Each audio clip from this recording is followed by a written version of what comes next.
I want their leader brought here. I want him brought to me. I want the revolution crushed.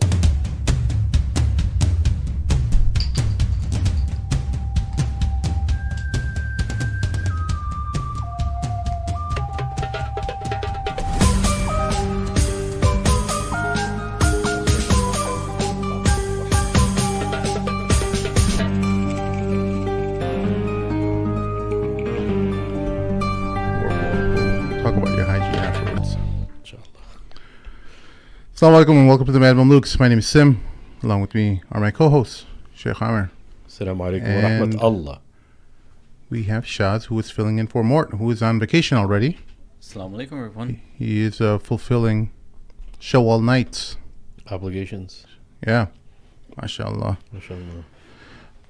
How are you brothers doing? Alhamdulillah. Alhamdulillah. Rather excited for our show and our guests and our everybody today, inshallah. Yeah. We have a wonderful show for you guys. Before we get started, just a quick reminder, throw a comment in the comment section below.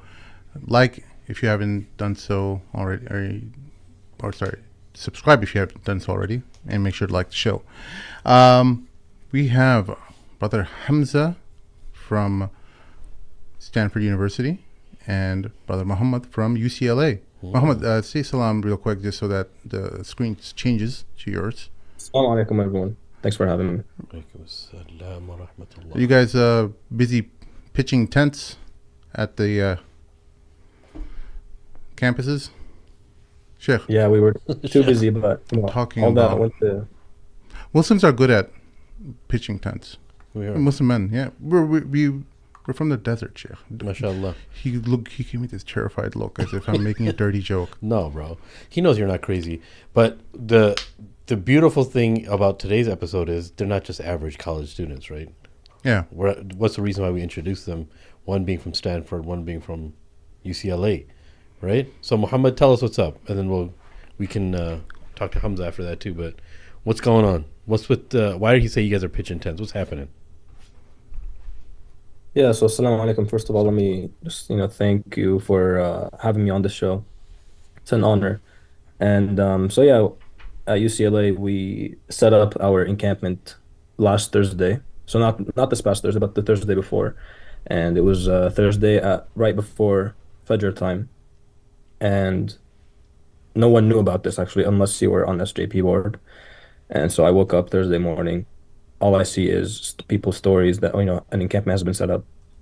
So naturally, we all decided, me and my group of friends and, all the brothers that I know, we decided to go, participate. And in the next couple of days, it was very peaceful. And, more people have been, more people showed up, more tents have been set up, more tents were set up.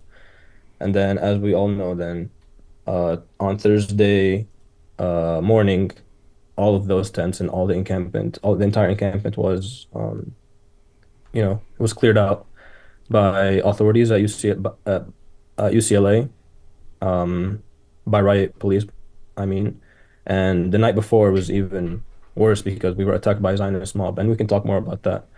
But yeah, so we did set up all those tents, and then all those tents were later used as, we took them apart to use as, for defense, like all the metal rods and everything when the Zionists came.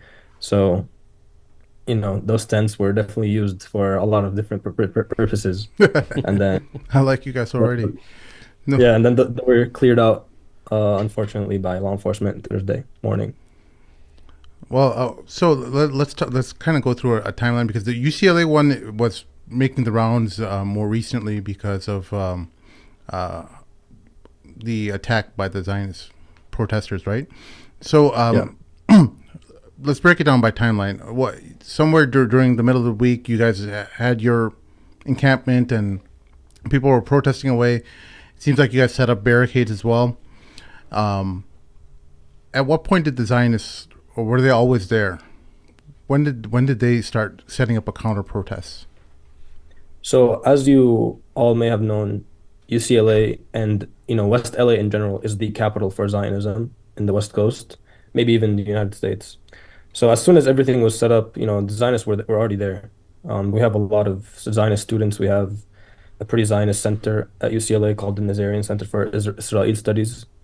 Um, and as soon as we everything was set up, they started showing up, and so they would come that first day. Some of the students that attend UCLA, they would come and then they would disrupt everyone, be like, can we just have a conversation? Why do we have to do this? This is not the time. This is not, it's not appropriate for UCLA students to have something like that. They just were mad that, an encampment was set up. But then over the next couple of days and the next few days, it became more and more violent, more and more aggressive. So they would, bring their friends from all over LA who are not UCLA students. You'd see 40-year-old dudes just standing around the barricades, just like watching people and taunting them and calling people names and trying to enter the encampment. And so yeah, that entailed that we had to, be more strict on entry and exit to the encampment and from the encampment. And then so that was around early last week. When we expanded the barricade, and I don't know if you know how UCLA campus looks like, but it's where we set up the encampment was the perfect encampment spot because we were surrounded by different buildings. Royce Hall, our signature building at UCLA, Powell Library right across, and then they had two other buildings right next to each other, right next to those two buildings adjacent to them, and in between those four buildings. So there's one here, one here, one here, one here, one here. Between those four buildings, there were big lawns. And so the two lawns between Royce and Powell, we took over that first day, and then we kept expanding and expanding until we took over Royce and Powell, and then that's when the Zionists would come and try to instigate and everything. But then when they knew that they couldn't do anything, they actually set up their own counter protest Sunday morning, this past Sunday, and they got a legal permit from UCLA to take the other lawn that we did not take. We did not expand to. So you probably have seen that they raised 60, 70K in that first 24 hours just to set up a counter protest at UCLA. And they came and they set up a big screen, a big stage. And we saw all that, unfold. We saw that they, we got news that they got a legal permit to organize their protest. And then Sunday morning came. They organized the protest. They had a big concert, which was very weird, Yani. And the head of the ADL came to speak. The head of a few different organizations that they have came to speak at their rally. And then that day, So wait, this is happening by Royce Hall? This is all happening right adjacent to the encampment, like Okay. right next to it. 1 second. And- I'm showing yeah. the listeners an image of where all this is happening. 1 second. Go ahead. Keep talking. Yeah, so then the night before that big protest, the Zionists would keep coming to the encampment at night, and they would stay until 5 a.m. and just, play loud music and everything. And, during actually Salah, especially Salat al-Jum'ah, Salat al-Fajr, they would keep playing the music. And they knew that, we had prayer. We talked to them, be like, can you guys stop this for a minute? You can disturb all you want, but let's have our time to pray. And, and they were just very, very disrespectful. So yeah, as you can see, you see that those two lawns between Powell and Royce, the ones that are highlighted, so the left lawn is the original one that we took over, and then the next few days we took over the other one. And so we expanded. Okay. And we expanded because we saw that there was a threat from Zionists who would come around from that big lawn, and they would, be very violent, or not violent per se for those first few days. They weren't violent. They just tried to come in the encampment, and they tried to make they would say stuff like, "Oh, I'm trying to get to my class. Let me get to my class."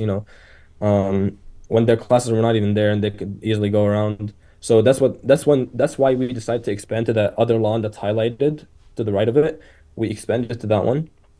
We took over it completely, and the lawn to the right of it between a hall called Kaplan Hall, so that's right of Powell Library, east of it, and the hall east of Royce Hall called Haynes Hall. That lawn is the one that they got a permit for their Sunday rally. and then sorry, I feel like Yeah. I'm not going in the the chronological order, Don't worry but about yeah, it. that's what happened. Yeah, Yeah, so we're gonna revisit a Sunday, lot of this stuff too, so don't worry. You can say yeah, whatever we're you need to. gonna. I hope that we're gonna revisit a lot of those details because there's a lot of details that are very important lost in those. My main overview of what happened. No, you got And it. then Sunday, I just want to keep going. Yeah, go ahead. Just like the main points. So Sunday they had their big rally. Then it ended around like 5, 6 p.m. And then we had another peaceful day a Saturday, another peaceful day of Monday, and then Tuesday morning is when the Zionist mob came, and or should I say Monday night going into Tuesday. That's when they came, and they were being very aggressive and very violent. Or actually, I think it was Tuesday going into Wednesday. I'm forgetting the details because when you're there, time flies and you're not even aware of it. Yeah, yeah. Yeah.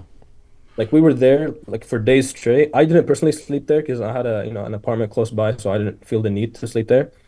Um, but yeah, I would come every single night, and I'll stay until like 5, 6 a.m. Pray Fajr, and then go home, sleep, and then come back. Well, describe the environment. Describe the environment. What's going on over there? Like, I'm sure, other than the chanting, many people have seen protesting Yeah. in general. They know that there's chanting, but what's going on? Like in the meantime, like are people, you know, interacting with each other about certain subjects, or is there discussions happening? Is there any kind of communication happening with the Is there like a Zionists? protocol? Are there other people coming to learn? Like, hey, why are you guys protesting? Also, Yeah. I think there's a Go ahead, question go on ahead. everyone's mind. How do you guys poop there? Like how to go. To Yeah, the I'll go bathroom. into all Yeah. those details. Yeah. The- I mean, it's the nitty-gritty investigative details. journalism. We need to Yeah. ask the hard-hitting questions first. Exactly, yes. So yeah, when the encampment was first set up, we were like I said, we were not aware of it. The general like body at UCLA, I think I'm not even sure like how it happened or because it was SJP and JVP, the Jewish Voice for Peace, that were the main organizers of this. But as soon as we found out there was an encampment, we all showed up and So we supported. SJP is the Students for Justice for Palestine, and AJP is what? The Jewish Voice for Peace. Okay. Yeah. So it was combined effort by two student groups. Yeah. But yet you guys are Including more that I'm not familiar with. Okay. There's different organizations contributing. There's an organization for the liberation of Filipino people. I'm not sure about that organization, but they were also a contributing organization. So, But yeah, so so the Muslims on campus were not like the leaders of this organization. It wasn't like the Muslim Student Association or something. yeah, that's one thing that we had an issue with some of our Muslim brothers and sisters, that we had not a hand and a big voice, but we kind of started to take over a little bit as the days go by. Okay. Because to be quite frank and honest, yani, all the Muslim brothers are the big brothers. Yani. You're not gonna have people defending, being physical who are in the other three orgs, because those people tend to be like more than half of them are girls, and it's beautiful and like it's a great thing to see that we have collaboration between all these different organizations and all these different demographics. But yeah, the people who were doing most of the security were all brothers from the MSA. Most of them were brothers from the MSA who found out later that the encampment was set up. MashaAllah. But May yeah, Allah reward to all go back of to you. the question of the environment, we show up that first day and we see all these tents, and I enter the encampment that first day, and I decide to skip class to see like what was going on. And that first day, it was pretty energetic. People were drawing on poster boards. They were making, Palestine flags, and it was a lot of chanting, a lot of music, a lot of drumming, and that's when the reporters were coming, like in a lot of like big numbers, reporters from different news agencies, and so yeah, I was just, we were all just kind of observing people who are coming in for the first time to the encampment, and you see, like mild, like small protests here and there. But yeah, it was pretty chill that first day. Second day, it started to be more organized. We see on stories of SJP and JVP that there's programs for the day. So you have at certain time you have a teaching. After that, you have time for Dhuhr prayer. After that, you have lunch. After that, you have, it was pretty organized. Like you would see the itinerary for every single day, and they had programs every single day for educational programs. They had meal programs, so there was designated times for meals. There was designated times for salah. There was designated time for Jewish prayers because I think it was their Passover week, and they were also um, observing Seder or like some sort of religious practice that they were observing, the Jewish students who are participating with us. So they had a bunch of different programs, and then they had their, quiet hours starting from like 10 p.m., I think. So it was pretty organized Um, until, you get all this agitation from Zionists who would then disturb all of your programs. So then the quiet hours that was supposed to start at 10 p.m. would be no one would be quiet, obviously, because like you're just getting berated by a lot of noise and music and everything. So everyone would just kind of stay up and try to roam around the encampment to make sure that everything's safe and no one's jumping over the fences when they're not supposed to. But for the most part, for 99% of the time, it was very peaceful. People were trying to educate themselves over the coming days, starting from that first day. You saw more tents being set up. So we had a tent for medics, and it was run by UCLA medical students. We had a tent for food, and it was run by different student volunteers. We had a tent for books and education, and there was also a few people sitting at that tent. And they had a bunch of books, different varieties of books from all you can think of. You have your Communist Manifesto types, and then you have the Quran and the Torah type um, of books. And and there was like a lot of different things that I'm not even remembering right now because you just walk around in camp and you see all these tents and all these people doing their own thing. There was an art tent for people to draw and paint and do um things that they can hang on the encampment walls or the barricades. And then that's when like when the Zionists started coming and agitating and being more violent is when you see the vibe kind of change, and we start to what's the word when you like draw over walls and stuff? graffiti. Graffiti. Vandalizing. That's when we start to graffiti Royce Hall. We start to graffiti Powell Library out of anger and out of lack of security and lack of protection.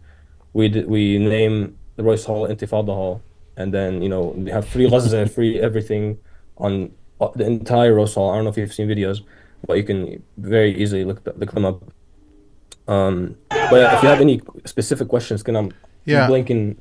Yeah, well, I'm going to show you just a real quick image. Um, 1 second here.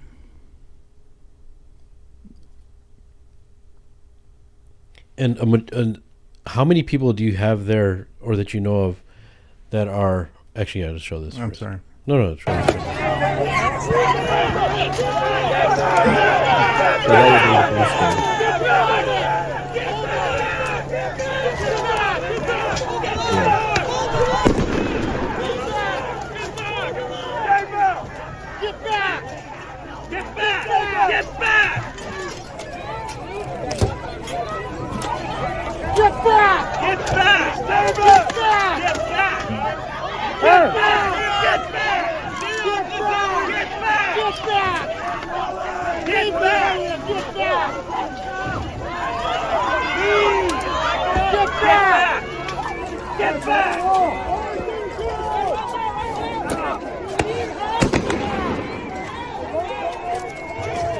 Wow.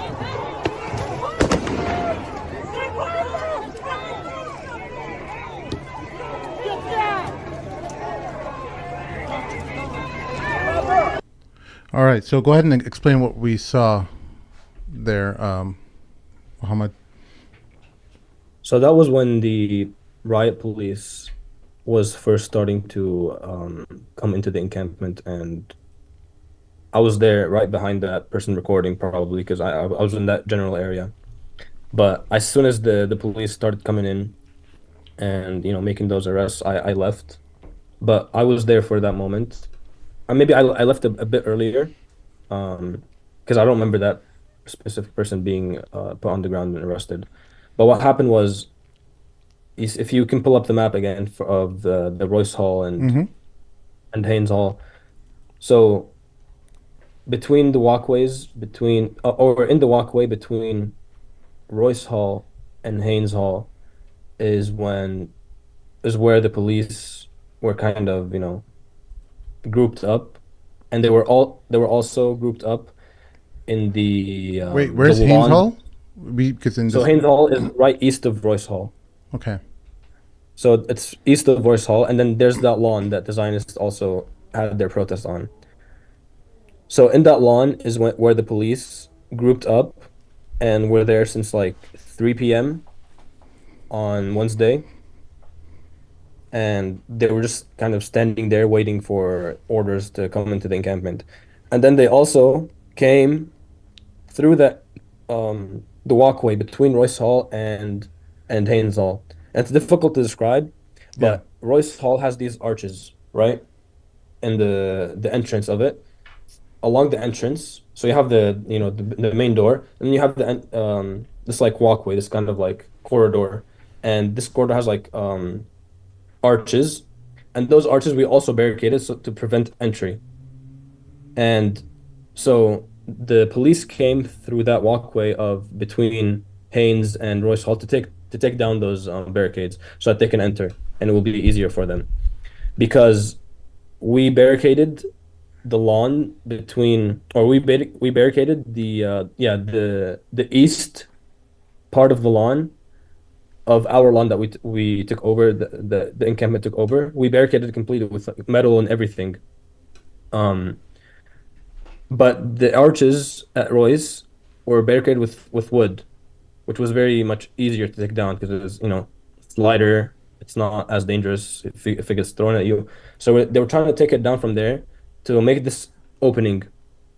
And then they kind of made this opening, but then they went down to the metal barricades, and because they had guns and everything, and people started to leave, like myself, unfortunately, it was easier for them to come in through that main barricade of the east part of the lawn. So they started to pull the metal barricades. And to be fair, the university did provide protection the early days, but that was it. So they provided them, but when the police came, they kind of just like kept pulling them until they made an opening.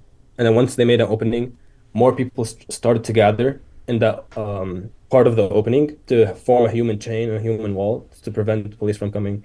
And it was this active civil disobedience where, we're not going to let you take over. We know that you're going to take over the lawn eventually, but we're going to resist as much as possible. And you can see the likes of that during, the civil rights movement, and you can see the likes of that during the Vietnam War protests. Everyone kind of knew that they were going to take over. Like everyone knew that the encampment during that day was going to be taken down, and we're not going to have it anymore. And basically, the protest is over for us. But it was this act of like we're going to resist as much as possible, and Well, we're here. going to delay your entrance as much as possible. And then some people were arrested because of that. They were put down on the ground because of that, like you saw in that video. And many people were actually shot. I'm just going to show a video real quick. A protester was violently beaten. Yeah. What's your name?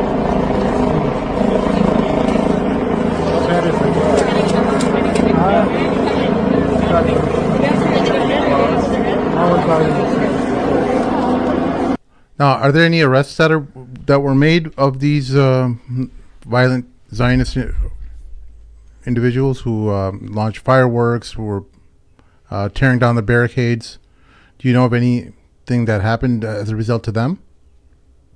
So it's very frustrating because the police were there at that day. The police were there, UCPD was there. University of California Police Department, every UC has a UCPD office or a police station. And so they responded to the call. We called them a million times, and then they were there eventually. Like they came there, and you've probably seen the videos where they're just standing there on the sidelines. And so when all of that was happening, the Zionists were throwing, projectiles at us and shooting shooting fireworks into the encampment. And then when some of our guys went out to defend it from the outside, they were kind of pulled in by them and then beaten up. When all of that was happening, but the police were still just watching, and it was very frustrating to see all of this was happening, and they were watching. And me and a few of my MSA brothers, we approached them. We're like, what are you guys doing? You see all of this violence unfold, and you're not doing anything. And the police officers, you know what they did? They brought their flashlights and they did this to try to have us prevent us from seeing their faces because we had our phones up also. And when you have a bright flashlight, obviously you can't see the person. You can't see that range, like Mm. a 5 foot range between the flashlight. Like you can't see anything basically. So they kept flashing their lights at us so that we can't see their faces, we can't record them. And then one of them, very I was very upset with his response. He said, "Well, you guys chose to do this. Like you can take them on your own, right?" And that caused a lot of controversy, obviously, and also a lot of people started to, have these conspiracy theories. And I'm not a conspiracy person, but seeing that unfold in front of my eyes and seeing like talking to the officers and hearing their responses, it seemed like there was some collusion going on with the Yeah, university I was gonna ask you and with that. the police department and with the Zionists. So do you, And I grew up in, let me just finish this thought and then I'll let you respond to my point. I grew up in Syria where during, the war when it happened when 2011 the protests started going on, um and the whole, civil war happened. Right before the civil war actually happened, when it was peaceful protests, the government would send these groups that we called the Shabiha, Mm. and it was these like mercenary groups, these gangs, these thugs that they were hired by the government, but they did not have any government affiliation. And their job was, as soon as a protest happens, as soon as a protest, is announced, they'll be the first ones to respond. They would beat up the protesters with batons, with tasers, with any sort of weapon that they can find. No guns though. They were just like kind of, or sometimes they did have guns, but their main purpose was to instill fear in the protesters and to try to break their lines as much as possible. And then the police would come. So that's what it reminded me of that. It reminded me of because I saw that happen in Syria like firsthand. And then when I see that here at UCLA, and I saw that UCLA, I saw the police just kind of standing there, the Zionists, and there were some people saying that they were also Proud Boys, also among them, Proud Boys, the white nationalist group, Hmm. and we just saw them. I mean, fireworks are illegal at UCLA, and it was they were just watching the police officer were just watching, and they saw the violence that happened, and they saw the amount of people with their heads open and they that had to be rushed to the hospital. They saw the amount of mace that was that made it into people's eyes, and all that bear spray and pepper spray and everything. They saw all of that, and I mean, from a moral standpoint, I don't know how you can like reconcile your orders being told. I don't know what the orders were, but they were definitely told not to do anything because otherwise they would have done anything. They would have done something, but they just kind of stood there. And then after all that violence happened, a lot of 25 people were hospitalized and 100 people were injured, 75 of whom were not, hospitalized, but they were, nonetheless, they were injured. After all that happened, um, the police came and they cleared out the area without making any arrests. They just cleared out the area.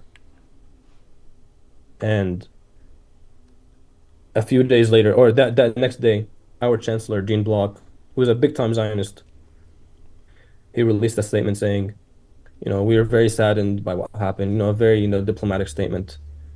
We're very saddened about what happened on our UCLA campus, and we're known for having a tradition of protest and whatnot, and we're gonna look into what happened on Tuesday morning, and we may have people get arrested, may have people get arrested. So these, like from the statement of the chancellor from the actions of the Zionists and from the lack of action from the police officers, you cannot blame people for, having these conspiracy theories. I mean, it just it just seemed like, there's something going on behind the doors that we were not aware of. And, that was very frustrating to see. And that eventually had people from all over SoCal the next day come to UCLA to stand in solidarity.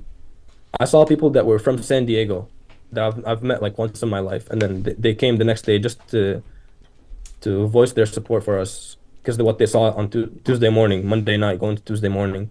Like we can't have this sort of thing happen to our Muslim brothers and sisters. So they came all the way from San Diego, from different parts of LA County, from the Inland Empire, just drove like an hour, 2 hours just to come to UCLA and stand in solidarity with us because they saw the lack of action from UCLA and from the police department.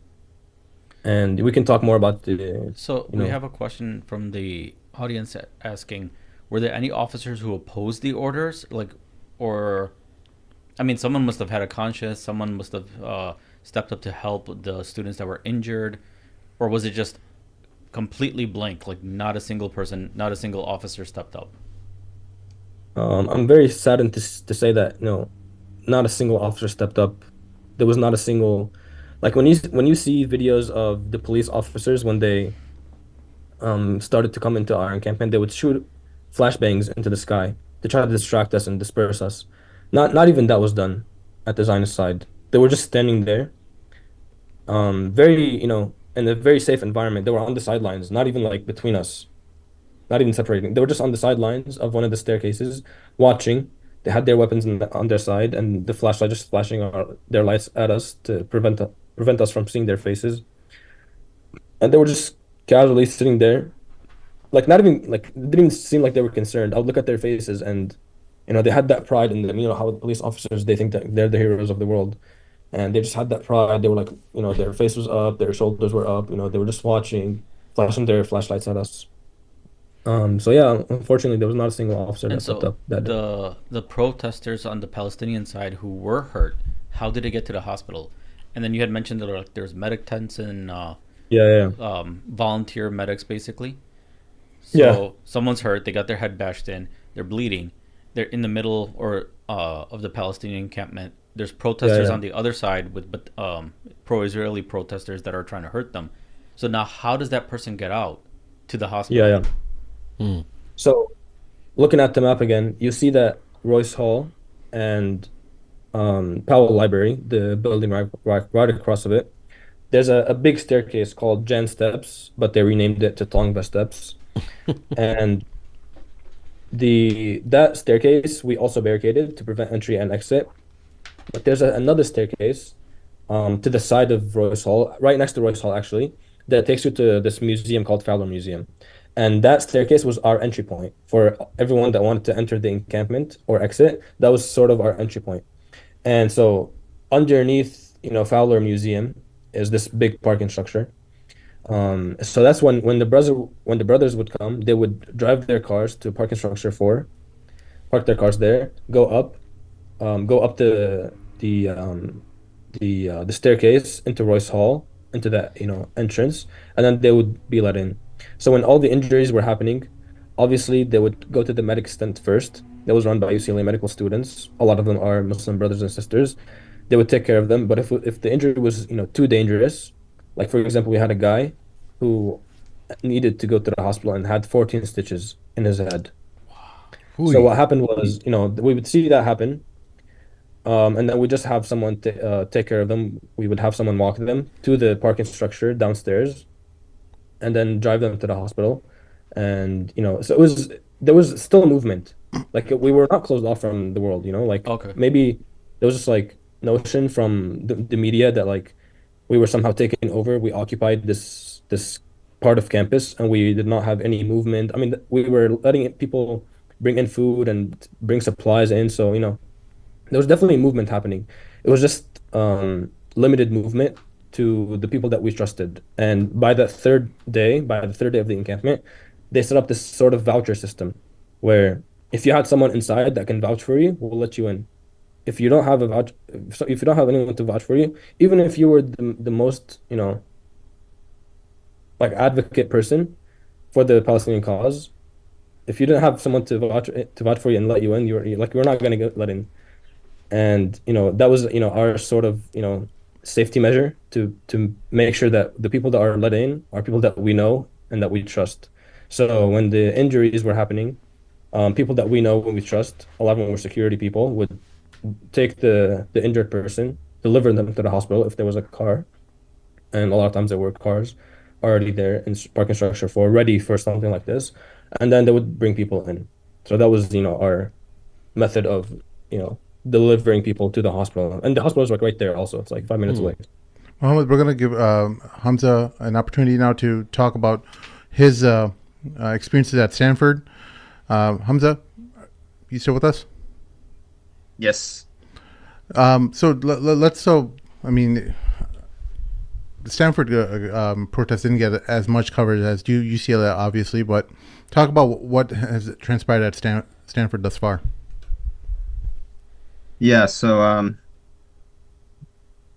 first thing I should mention is I'm actually not currently on campus. So I haven't been involved in this recent encampment, which at Stanford started, I believe, on April 5th. Still going, kind of. It's been 10 days now, I believe. And it hasn't been taken down yet by the university. Sorry, you got cut off. When did it start exactly? When did the original encampment start? You said it has started earlier than most. So, all right, yeah. So I was just talking about the recent encampment. Started about a week and a half ago. I think around April 25th, maybe. But as I mentioned to you before the show, actually Stanford had a sit-in. It was called the Sit-in to Stop Genocide, and it was essentially the same thing. It was an encampment, 24/7 overnight protest in the middle of Stanford's campus back in November. So this was something that Stanford students did soon after the October 7 attacks. There was a lot of protests happening on campus. Organized by SJP. There were teach-ins happening. There were rallies happening. And then actually a close friend of mine, a Muslim brother, had this idea that why don't we do a sit-in? Because actually during the South African apartheid, Stanford students had done a sit-in, and they had occupied this building in the middle of campus called Old Union, which is where a lot of students gather to do work or extracurricular activities. And it was a effective protest. I think it had the record for being the longest one, if I recall correctly, in Stanford's history. And it I think even led to the university divesting from the South African apartheid regime.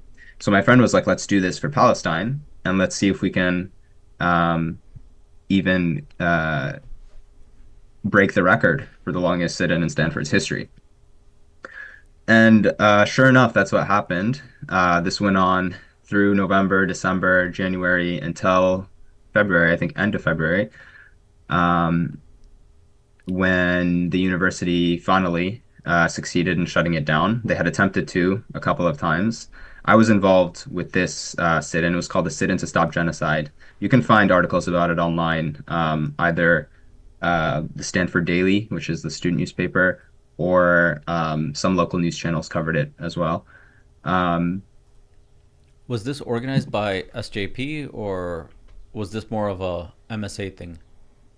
So this was organized by just a few students. Particularly, it started off as one student who's Muslim, but not affiliated to any organization. And this was done deliberately because we knew that if this was associated with or attached to SJP or JVP or any of these orgs, it would attract negative attention from the Zionists. The Zionists would try to shut it down because they're trying very hard to say that SJP is a terrorist organization or supporting terrorists.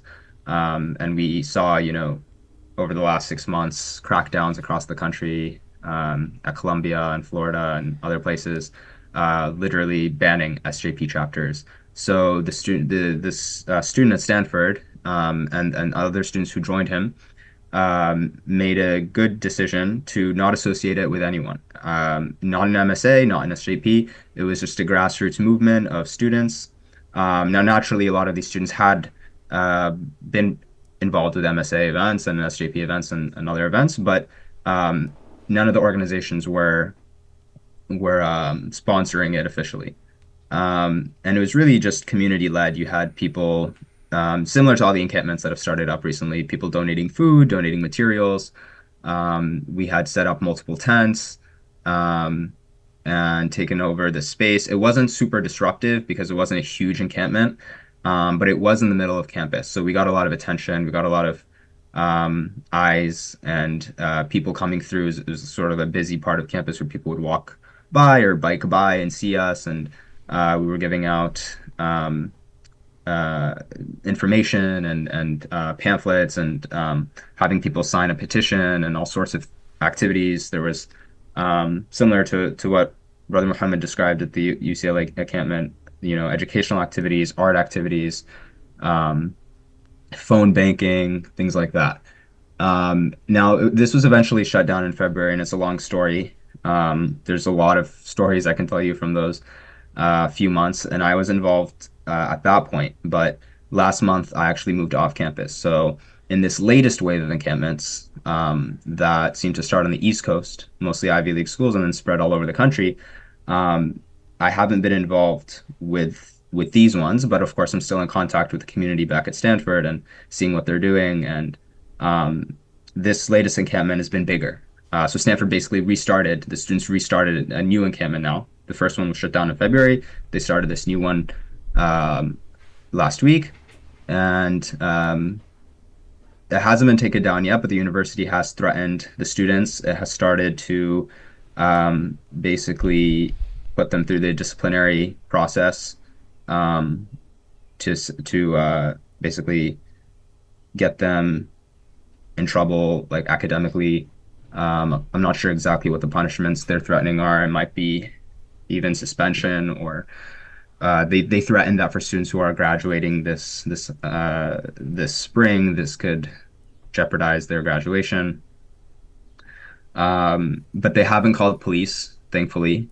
So there hasn't been any violence or sort of really dangerous scenes like we saw at UCLA or Columbia or many of these other universities. It's mostly just been the protesters. I think part of that is because we had done this before, and because the campus had kind of experienced this already, an encampment for Palestine for many months. There wasn't a sort of overreaction by the administration. I think they were expecting that the students were going to restart an encampment once it started spreading all over the country. So yeah, I mean, I could talk a lot about the sit-in to stop genocide, which I was there for. I can't talk as much about the details of the current encampment, but I follow it a lot on social media. I have my friends who are still there, so I can answer questions. And how's the opposition with the Zionists with the current protests and encampment in Stanford? Yeah, so again, thankfully, nothing like what happened at UCLA in terms of violence, but there have been agitators in the original encampment and in this recent one. There is a lot of Zionist students on campus, Zionist faculty, Zionist alumni, community members who come from off campus, and they do some of the same things as what Muhammad was describing. Like, they'll come and be like, "What are you guys doing? Why are you doing this? Why aren't you condemning Hamas?" Basically just trying to argue. And there was actually one group called the Blue and White Tent. When they saw our original encampment, this is a sit-in to stop genocide, they came and set up right across the street from us. And so they set up their own demonstration. I wouldn't call it a protest, though, because they're not protesting anything. I mean, they don't have anything to protest. Um, Obviously, like they already have everything they want. The government is supporting Israel. They're basically just a propaganda um, um, organization, like disseminating Israeli propaganda. That's all they were doing. They had their signs up, um, basically trying to counter the narrative that we were spreading. Now this blue and white tent eventually got shut down at the same time that the sit-in to stop genocide was shut down. Basically, the university said everything has to go, all the encampments have to go. But they haven't been back in this recent wave. So currently, as it stands right now, it's just the pro-Palestine encampment in the middle of campus. It's called the White Plaza. And there's no Zionist counter protest or counter encampment. But there has been one before. And there are students involved in it who Zionist students who are leading that initiative. And I've spoken with them. I've gotten into conflicts with them, social media battles, doxing wars.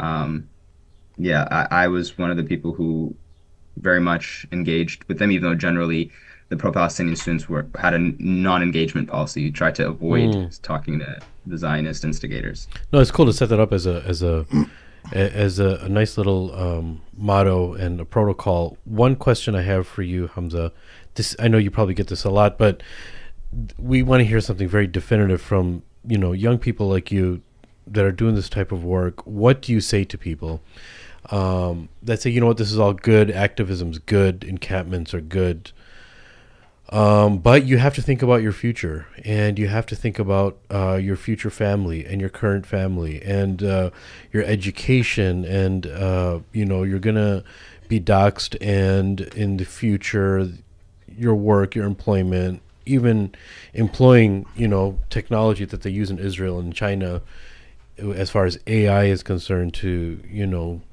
sniff out faces and to identify faces, and you're really tarnishing your future, and this is not the right way to go about it. You shouldn't have to encamp anywhere.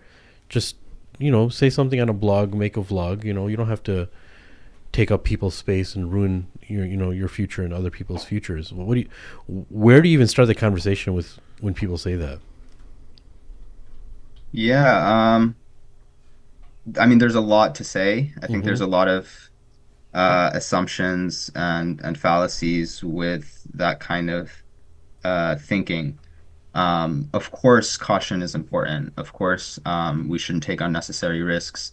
And the students know that they're not stupid. SJP and all of these pro-Palestinian students are very cautious and try their hardest not to get doxxed or in trouble with police or anything like that. That's why they wear masks. That's why they try to be anonymous. That's why they communicate over Signal group chats rather than Meta products, and so on. And there's a lot of protocols they do.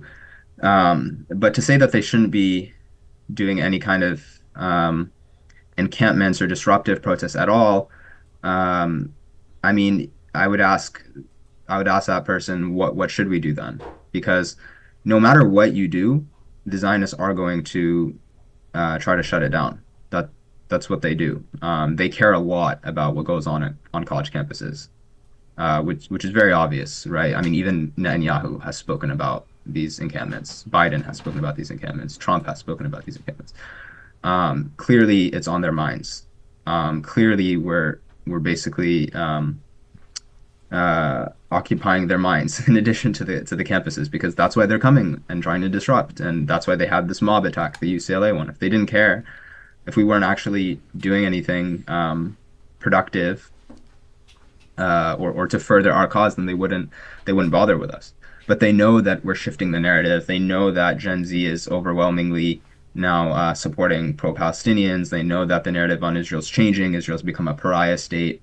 I mean, outside of the U.S., it's I think basically an obvious fact.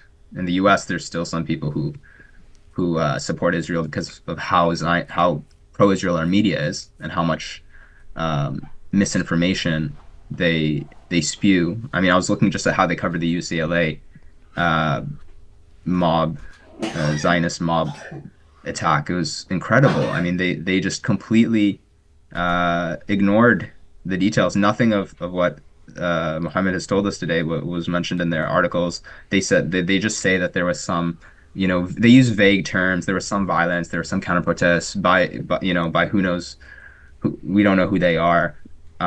So the media is on their side, and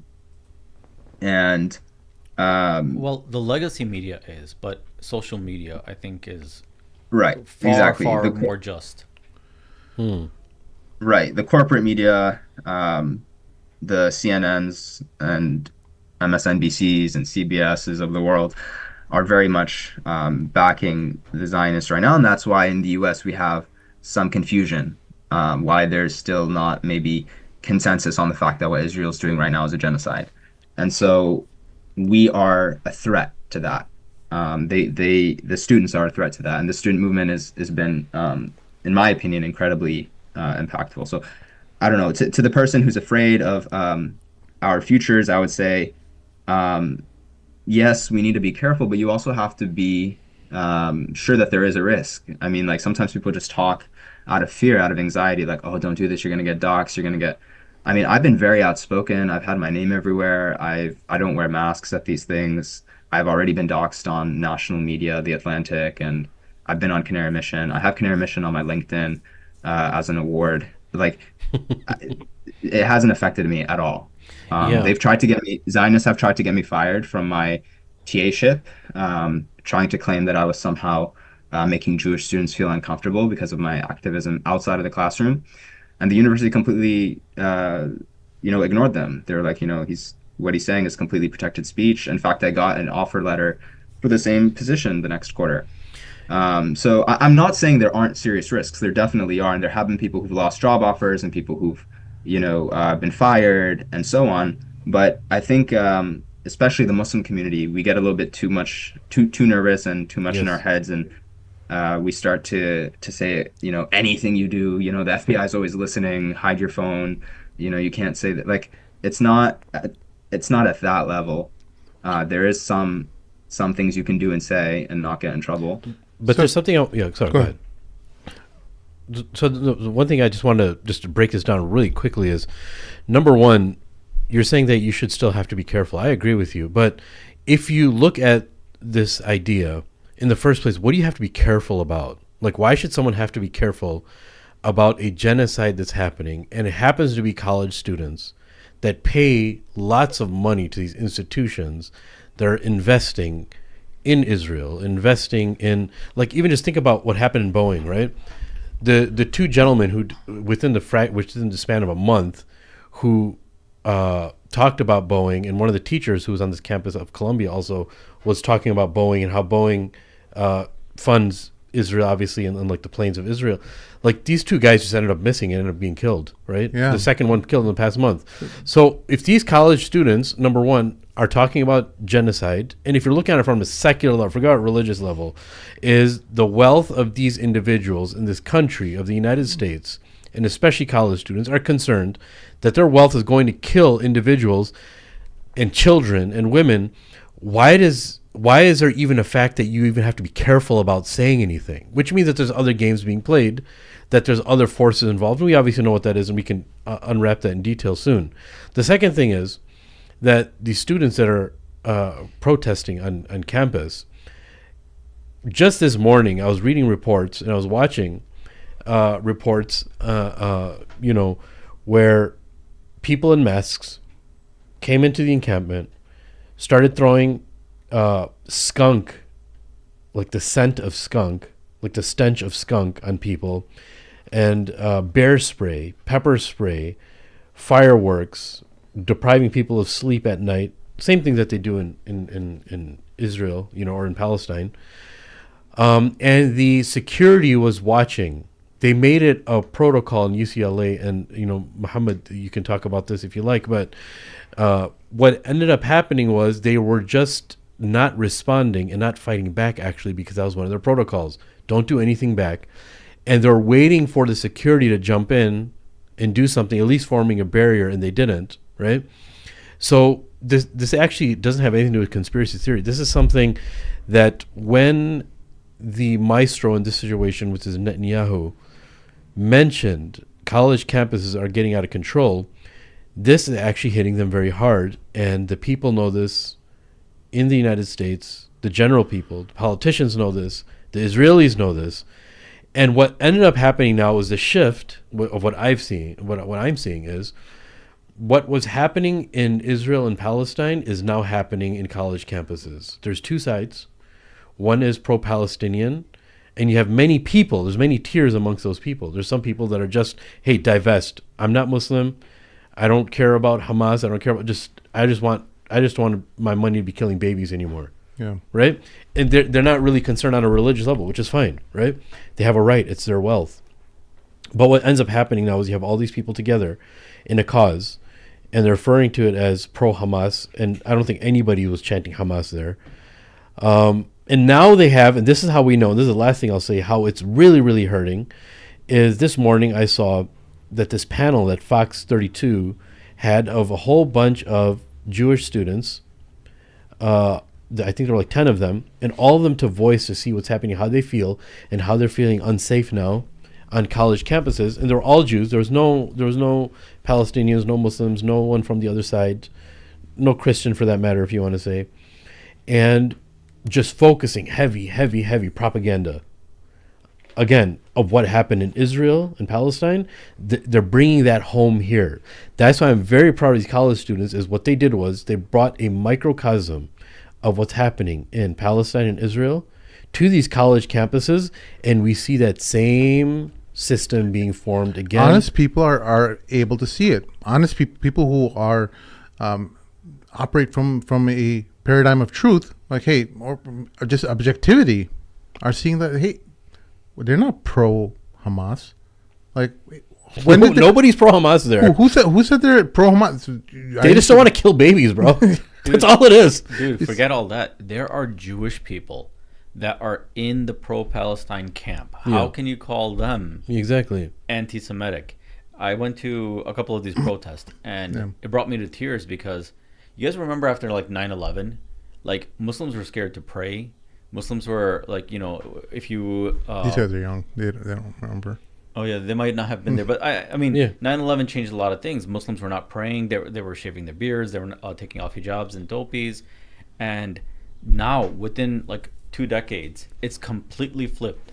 I remember when I was with my friends, we went to the parking lot and we would pray in the parking lot, and we would like pray in shifts, like 2 people guarding, 2 people praying, and now you have Christians, Jews, atheists, all standing up, forming a ring around the Muslims that are in Palestine camps, protecting them while they can pray. Like, we went from people throwing stuff at us while we were praying and praying in shifts to be safe, to now being protected by the society at large. And so the people that are trying to create this narrative that Muslims are evil and that Arabs are evil and that all of these things are going to destroy American society, like, they're ripping out their hairs because everything is just like blowing up in their face. Everything's turning. The tables have turned completely. And that's why now the tactics that are being used, that's the second point, and you guys talked about this, but the same tactics that are used in Israel against the Palestinians are being used on these college campuses. On and college they have the campuses? authority with them. And the debates too. I don't know if you saw that recent debate on Breaking Points with Destiny, and I saw a small clip of it. And Omar Badar. The guy's talking about Hamas, about Israel having to blockade sugar because Hamas uses sugar for rockets. Okay, because so he said, okay, well, what about cookies? Why are cookies being banned from little kids? Cookies can be used as rockets, and he's defending cookies being imported into Gaza, and you're seeing the ridiculous. Anyone with a brain cell is thinking that this guy's full of crap, And it's so crazy that people they're trying so hard to recapture this narrative because they know that they've already lost the information. Yeah, and look at what I heard about is when they had sought permission in UCLA, and they want to say rented it out and sought permission, just like Israel does because they have the authority. The authorities they were saying, look, the reason why the authorities were against a pro-Palestinian encampment because they didn't ask permission. They just wanted to take over, and they're policing the area as if they own it. But look what we did. We went through the proper chain of command. We sought permission. We got, the money together. We let the whole world see what we were doing. And these little slights, what they do is they throw these into the crowd, into people. So you're so busy trying to debunk those, meanwhile, while they're doing their carnage, right? And that's the same thing that's happening on the college campuses. But Muhammad, I mean, your take on it, what do you say to people that say to you that, hey, you're ruining your future based off of this? Just briefly, if you can just be kind of brief with it, because there's a lot to cover. Yeah, so from being at UCLA and attending all the protests and, talking to people, seeing why, for example, my parents tell me not to go, and then I see other people's parents attending, and I saw, like, from what I noticed is there's a few different opinions on this, and one of them is, you can always fight another day, and, get your job first, get your offers, and then establish yourself first financially and professionally, and then you can do your activism. You can then partake in whatnot. And then there's another opinion that says, I don't care, yani, if I don't get employed by whoever doesn't want to employ me, I don't want to be employed by them if they don't want to employ me because I'm speaking up against genocide and against the treatment of Palestinians in Gaza. And there's, a very, a minority of Muslim brothers, unfortunately, that say, I can't be out there with you guys because, it's haram to protest. And, that is a minority, but, a lot of our brothers that we respect were not on the front lines with us because, they said it's haram and, there's a lot of free mixing going on and whatnot. But then I remembered this one quote from this one brother that I met at UCLA. We were just like praying in one of the nights, and I was like, I've never seen this guy before. Like, who is he? So we say salam to each other, and then he introduces himself, and I'm forgetting his name right now. But we talk about the issue of SJP, and that was before October 7th, by the way. We talk about SJP and how SJP was during his time because he was a UCLA alum. He was just visiting UCLA and praying there, and we were talking about how can you reconcile working with these different groups and organizations and people that we don't agree with on an Islamic level. How can we reconcile that for the purpose of freeing Palestine and whatnot? And he said there are some causes that are way too important for you to think about those details right now. And when people ask me about your job prospects and what's going to happen to you after this, like, that's what I've been thinking of the most. There are some issues that are too important for me to think about the consequences of.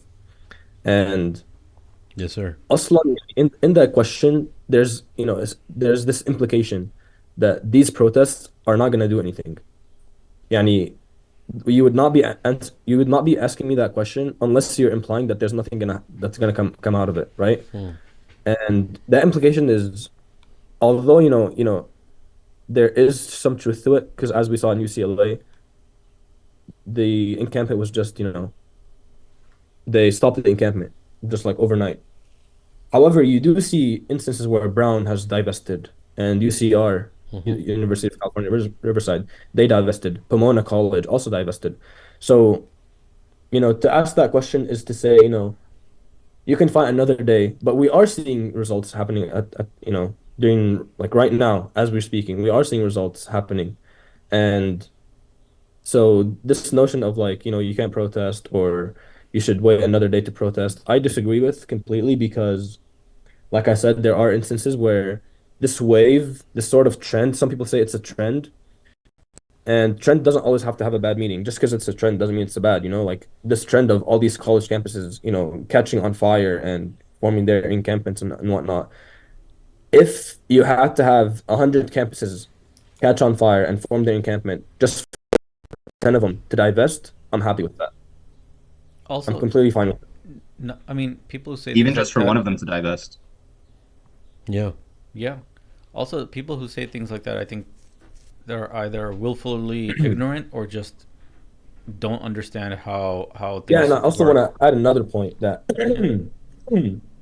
in our textbooks today, we are taught about, the resistance and the civil rights movement of Malcolm X and Martin Luther King and people speaking out against the Vietnam War and the Korean War and all these different wars from the unlimited sort of wars that the US has been involved in, the Iraq War also, the Afghanistan War.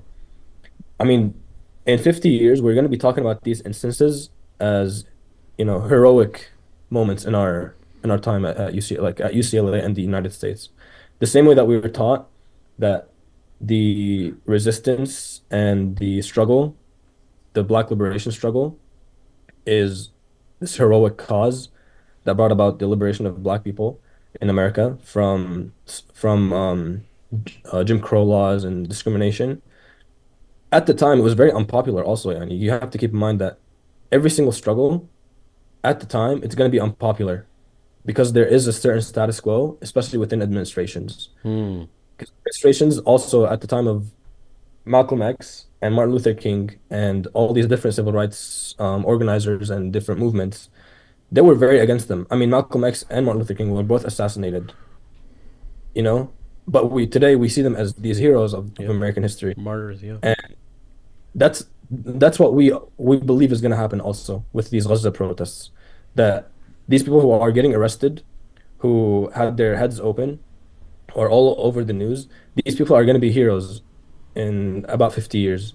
And it's unfortunate that we have to, that history repeats itself, and it has to take 50 years for that to happen. Because that's the reality is that even today, people are still closed-minded and they are still for policies, and they are not on the right side of history. When we think that this is the 21st century and freedom and liberty and human rights and everything, all of that is BS. But we know that through struggle and through resistance, we will get our goals, and then over time, those people who are now deemed as Hamas supporters and all these different supporters of different whatever Islamic movements. I mean, there are people that coming to our encampments like agitators saying, "This is not the Islamic Republic of Iran." Like wild comments Yeah. that are not relevant to the issue, just like trying to distract and But Muhammad, I just want to say one thing.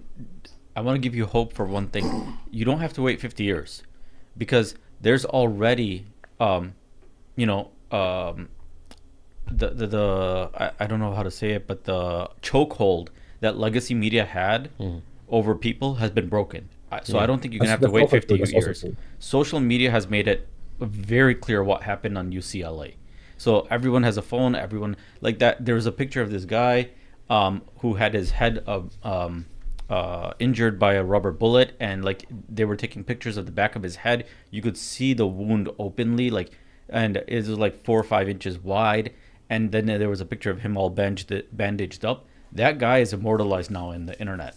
And those pictures are making their way to Palestine, and there's kids in Palestine who are saying thank you to the students of America for standing up. Wow. And I've seen these videos on like Telegram and all of these chats.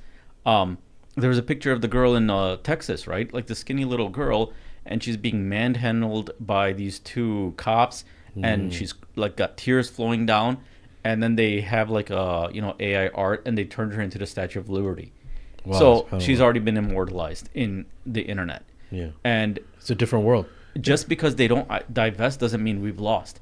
What UCLA and what you and all the other people in UCLA showed to like thousands of Americans is that we have been colonized by Israel and the Zionist lobby. SubhanAllah. So even if UCLA doesn't divest, you've already broken the image that there's freedom of speech and freedom of intellectual knowledge and all of these things. You pulled back the covers and you've exposed it to millions of Americans who like would have been like, oh, this is just a conspiracy theory, right? When the cops are standing there on the side and not doing anything while That's by design. yeah, red-blooded American kids, Christians and Jews and atheists. I'm not talking about like, brown Muslim kids who are immigrated here. Like they're getting beat by Zionists in white masks. People are saying like, what the hell is this? Is this the purge?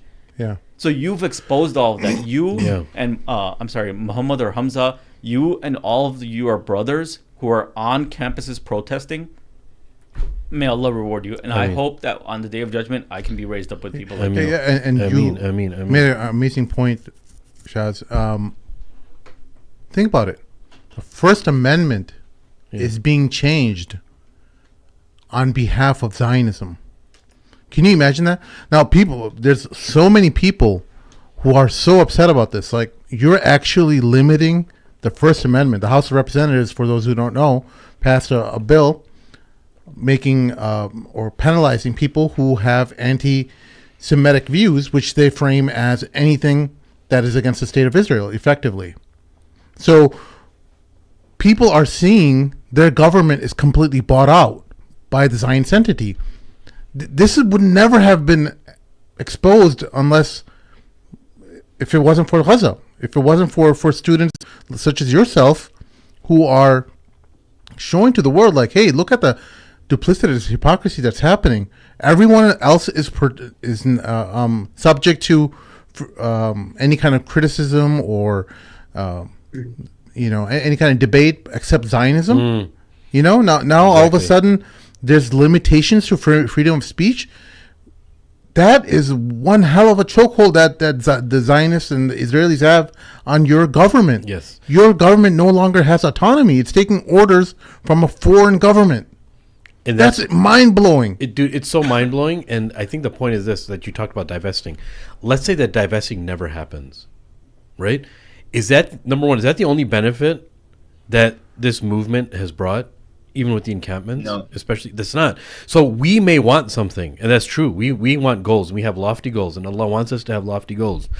But we also have to understand that we make goals, but Allah makes other things that happen by osmosis as a favor to us. And that's why I think this conversation is beautiful about people who say, think about your future. Man, these people are changing the future. Forget about what's going to happen in the future, right? And as far as the non-Muslims that you talked about, right? And may Allah give them hidayah. You have a whole bunch of people that the entire social structure had empowered and had given a certain type of freedom, but not just freedom. Remember this word privilege in bold? But what would happen now if this privilege was given to a people that you've given to? On an institutional, on a governmental, on a social level, you've give them such a privilege that they are willing to speak up to you, and they're not afraid of ramifications. That generation who's quote unquote privileged, the benefit that they got is they don't care about ramifications. They don't care about repercussions, and that's what is instilling fear within the Israeli government. That these people aren't afraid of ramifications. So what are you actually going to be able to do to them? How are you going to scare them from these small things like, oh, what are you going to do about your job? They don't care about that, right? So it's a beautiful thing that's just unraveling itself on a daily basis. No change happens in society without sacrifice. The idea of this no risk revolution where we're not going to put anything on the line. We'll maybe like something or even that is something that's better than nothing at all. But the idea that you're not going to put yourself on the line for something that you believe in, some injustice that's happening in the world, doesn't exist. The people who died at Kent State in 1964 or 5, there were 4 people who got killed. Forget about not being able to get a job. They got killed. They lost their life by the U.S. government, who all those National Guard troops who shot at them, they all got acquitted, by the way.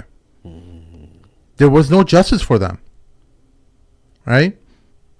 But they fought for something, and they believed in something. They're now remembered as heroes who fought and brought awareness to an entire country about their government not effectively not listening to them. And it's being amplified now again with another generation who's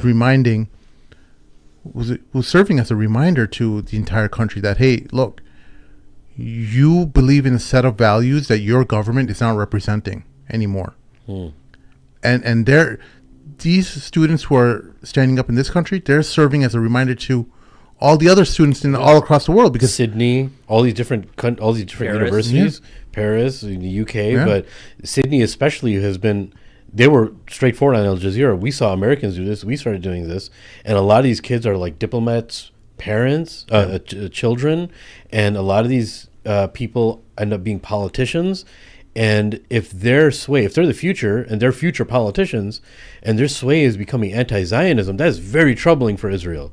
Yeah. This is very Yeah, troubling. that's The another funniest- reason why Israel's so scared Yes. about this. I mean, these aren't random colleges where these protests are happening. It started in the Ivy Leagues. Yeah. It started in Columbia. It started in Harvard. It started in MIT, and then it spread to all of the top universities in the country. Yes, sir. That's terrifying if you're Netanyahu. I Yes. mean, you're seeing the next generation of politicians, of engineers, of business owners, who are completely against Israel.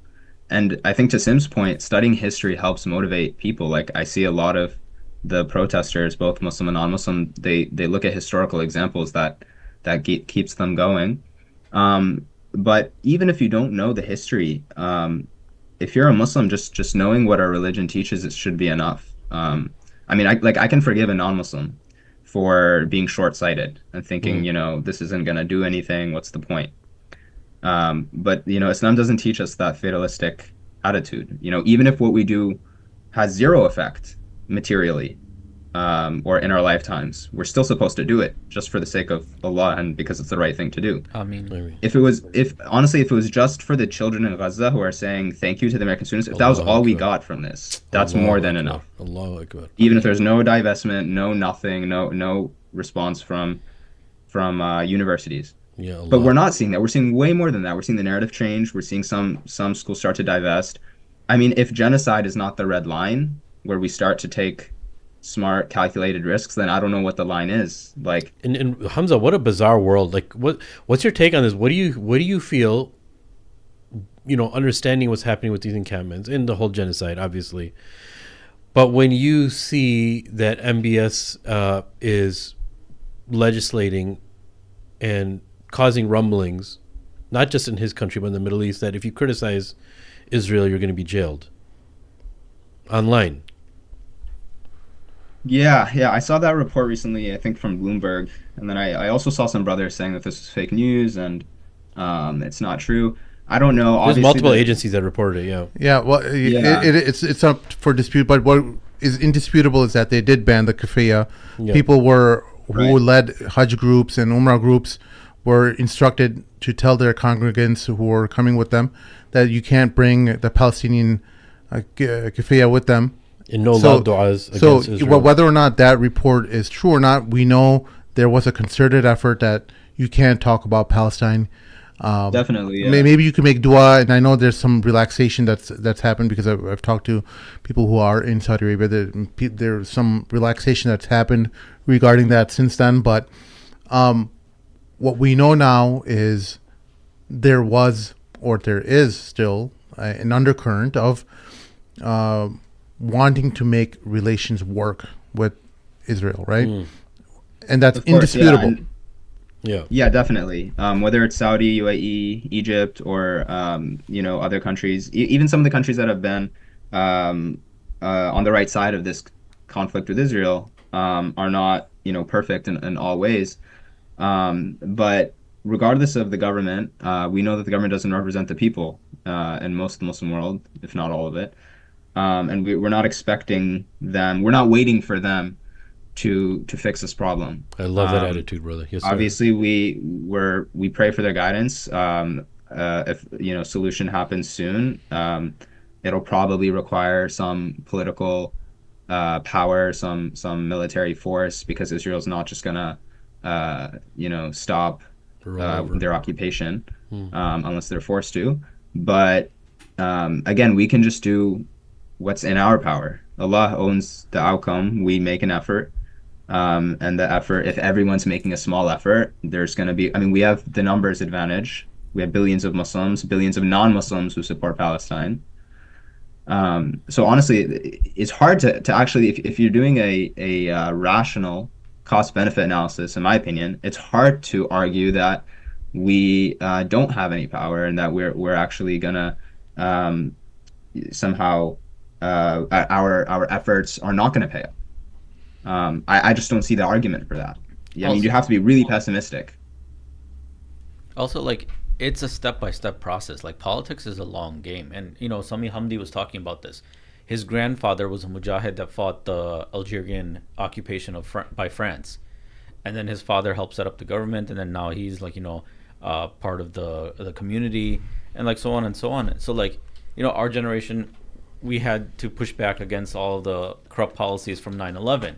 And now we see the next generation of college students pushing for Palestine, and then we're going to have a group of 6th graders and 7th graders and 8th graders that are going to come through, and they're going to probably push even further.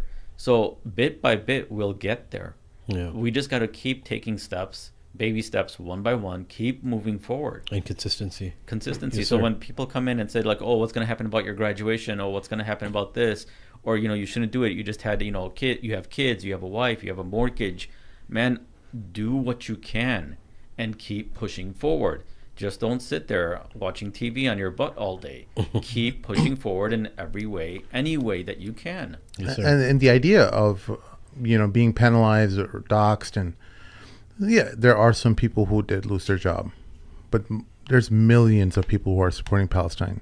All right, they're supporting it vocally, they're supporting it in all kinds of different ways, and they can't get everyone. Okay, and these are sometimes scare tactics. That a lot of it is scare tactics. Yes, sir. A lot of these are scare tactics to intimidate people, to get them to shut up and go back home and just worry about your family, worry about your mortgage, worry about the next thing, your next vacation that's coming up. Start just anything to get you to get distracted. And this is one of the ways that we're seeing how power is leveraged over people. By making sure that they're in deep debt, that they're always worried about what they say and how it's construed and what their perception is in the marketplace, etc. These are ways. This is why I've always been encouraging our listeners and anyone who gives us an ear to listen to, that the better you are disconnecting yourself from these ways that the machine is having control over you, the sooner you pay off your mortgage, the sooner you pay off your credit cards, your student loans, the better. Live with as little as possible, and it's the ultimate freedom. You don't have to worry about anything, and you ultimately can say what you want, acquire skills. Maybe you do end up losing a job or a client or whatever. You have multiple skills that you can fall back on, and always never have to worry about, being in poverty. Because let's be real, as much as we as Muslims want to be, want to practice this idea of letting go of things, there are some necessities that we have to have. And we have to be able to afford certain things to function and survive. And but Sim, you mentioned sacrifice, right? Yeah. Look, nothing. It depends how much we want to change and how much we're willing to put on the line, but that's easier said than done. But what this all comes down to as a believer, as a Muslim, is how important is truth to you. That's all it comes down to, is how important is truth to you.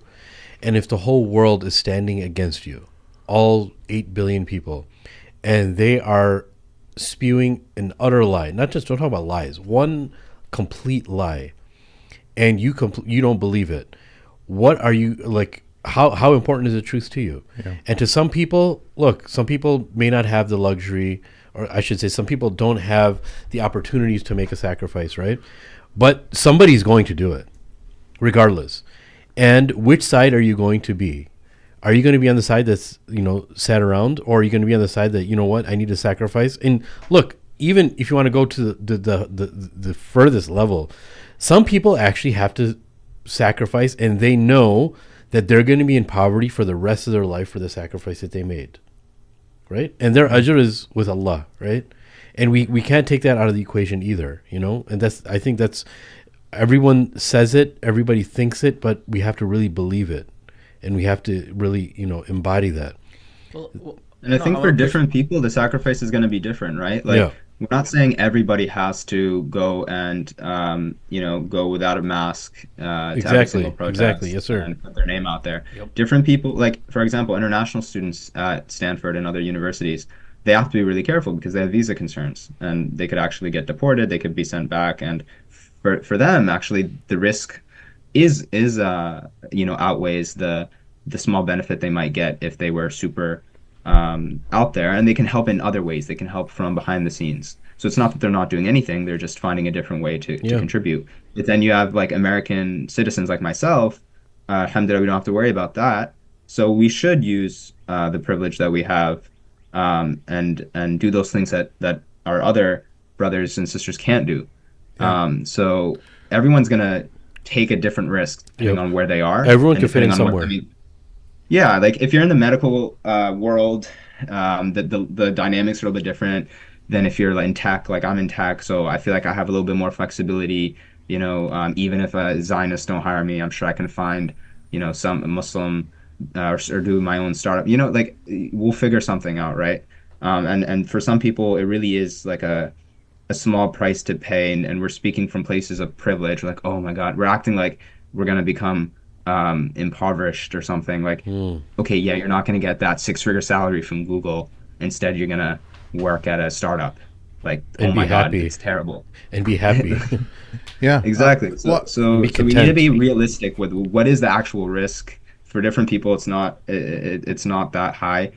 But like Sim said, if everyone's doing it, then it's less of a risk as well. And so you have to factor that too. Like it drives me nuts sometimes when I think about the numbers advantage we have, and if everybody just spoke, there's no way they're going to dox everyone. There's no way they're going to call everyone anti-Semitic. It wouldn't be believable.